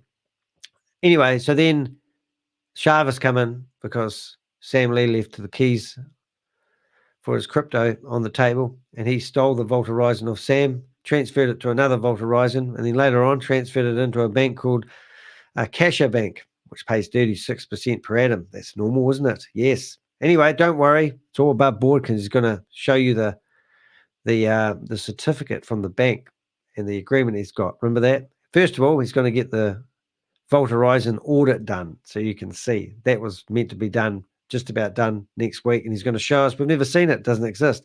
So over does your tech company, you lying bastard, Chavez. You're just a fool, an idiot who think you're a smart ass. You're really just too good for your own boots, aren't you? Well, show us your tech company, mate. Bob's calling me. No. Bob's calling me. Not going to take the phone call, Bob. I'm going to get offline in a minute. But thank you for calling me. Anyway, so that's what we've learned from that. Bob, what are you calling me for? Why aren't you in the chat room? I don't know. Bob is Tugman, otherwise known. And I can't take the audio right now. Anyway, so we've proven lies. And obviously, wait. And no money. Just wait, give us your money. And then they drip feed some of it back. We've proven that the boomerang thing isn't doing arbitrage trading. In fact, we've proven it's quite simple, really, isn't it? They haven't done arbitrage trading. They're paying you out of a MetaMask wallet, or they're paying you out of a wallet address to make you think that you're getting paid. But you're not getting paid all year. You're not able to get your $10,000 back. No, they're just paying you $500 or $800. My point is, if Chavez doesn't have a tech company, who's providing the technology? Is it Sam? He'll deny it. Sam and him are now 2 different entities, like heaven and earth and hell. Into Gehenna, remember that. Let's not go down that road. So if that's the case, show us your tech company. Come on to a Zoom and tell us their arbitrage trading. Have a look at Crypto G's video and tell us we're wrong, or hide and don't let people ask these questions. Provide Zoom webinars instead of Zoom interactive question and answer meetings. How long can you keep this going? Unfortunately, $100,000 got paid into the main wallet address for We Are All Satoshi. And I didn't bring this up earlier on, but why have they started up another entity called Boomerang? And why is the money that gets deposited into Boomerang going into We Are All Satoshi wallet address? They've already told us that the 30% that We Are Satoshi money was going into the Vault Horizon isn't anymore. They've stopped doing that. And over the last 3 months, why has there been no fresh money put into the Vault Horizon? There's no transactions of 30% of your money, as they alleged what was happening. been topped up in the Vault Horizon. In fact, that's gone cold. So now all the money that gets put into Boomerang goes into the same wallet address as We Are All Satoshi. Doesn't that wave red flags? That's great for us, though, because we can track all the money. And we've also tracked $7.2 million that's been lifted out of the main wallet addresses, transferred into Binance Hot Wallet, and really is at an airport that can fly to any destination, to any scammer. There's a criminal network behind it. Hence the point of this video, human trafficking. We've shown you it's real. We showed you 7 different countries that have compounds where people are forced to work for these tech companies. Are you supporting a company that is using people from these compounds? When I first started this video this morning, half an hour before I went live, I was looking at a building thinking this must be one of the buildings. It was a high-rise building. This must be one of the buildings that house the people that are trapped, handcuffed to their beds. And I'm thinking there's not much to look at here. And then a person with their legs wiggling hit the bottom. They jumped off a 10-plus story building and bounced off the pavement right in front of me. I have a video of that to watch, and it's in my head right now that somebody died by suicide who is trapped working for these tech companies. I mean, what are you doing by playing around on these platforms? Do you really think that people like Kate Longley, Carl Miller, Yvonne Henry, George, and Janet from the Anzac Crypto Whale YouTube channel have a right to sit here and present to you Boomerang or We Are All Satoshi without doing their due diligence, without finding out whether there really is a tech company, without finding out whether they're supporting these people that work in these compounds who are getting tortured, who are committing suicide, and these guys feel they have a right to continue to promote it. Then they complain to Zoom and get my Zoom account removed because I'm exposing these bastards. Well, if you are involved in law enforcement and you are doing any research about any of these people that you've seen on these Zoom meetings that are broadcasted onto YouTube because they don't give a shit, and you want information, you come and see the Crypto Ponzi Scheme Avenger, because my team of Avengers are providing me information on a daily basis. I'm putting it together in a platform called Millernote, where I can share certain parts of information to you, and we can get these bastards in Australia who are promoting these Ponzi schemes and scams to mum and dad investors off the streets.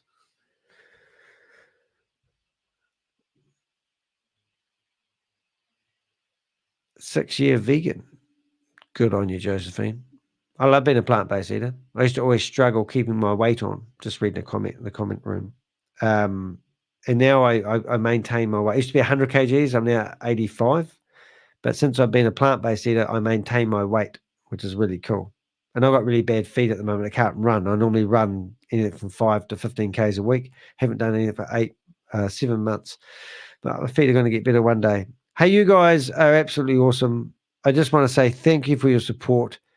But that is me. That is Danny DeHick, a.k.a. the Crypto Ponzi Scheme Avenger. I'm Danny DeHick, a.k.a. the Crypto Ponzi Scheme Avenger. Forgot to have my music going. I'm here to name and shame anyone running or promoting a Ponzi scheme or scam. I have a team of Avengers that help me help you from getting scammed. So show your appreciation. Hit the thumbs up on this video if you haven't done so already.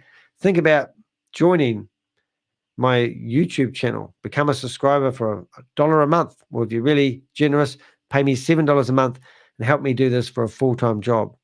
But the biggest thing you can do for me is basically share my content on your social media. Let people know about these dirty, disgusting companies out there ran by people called Chavis or Sam Lee or Ryan Jew or Tammy Jacksons or Gobi, Pascal, Kalpesh Patel, Keith Williams, Bitcoin Rodney got locked up last week. I am providing information to the men in black to help keep him in prison longer. He's in jail.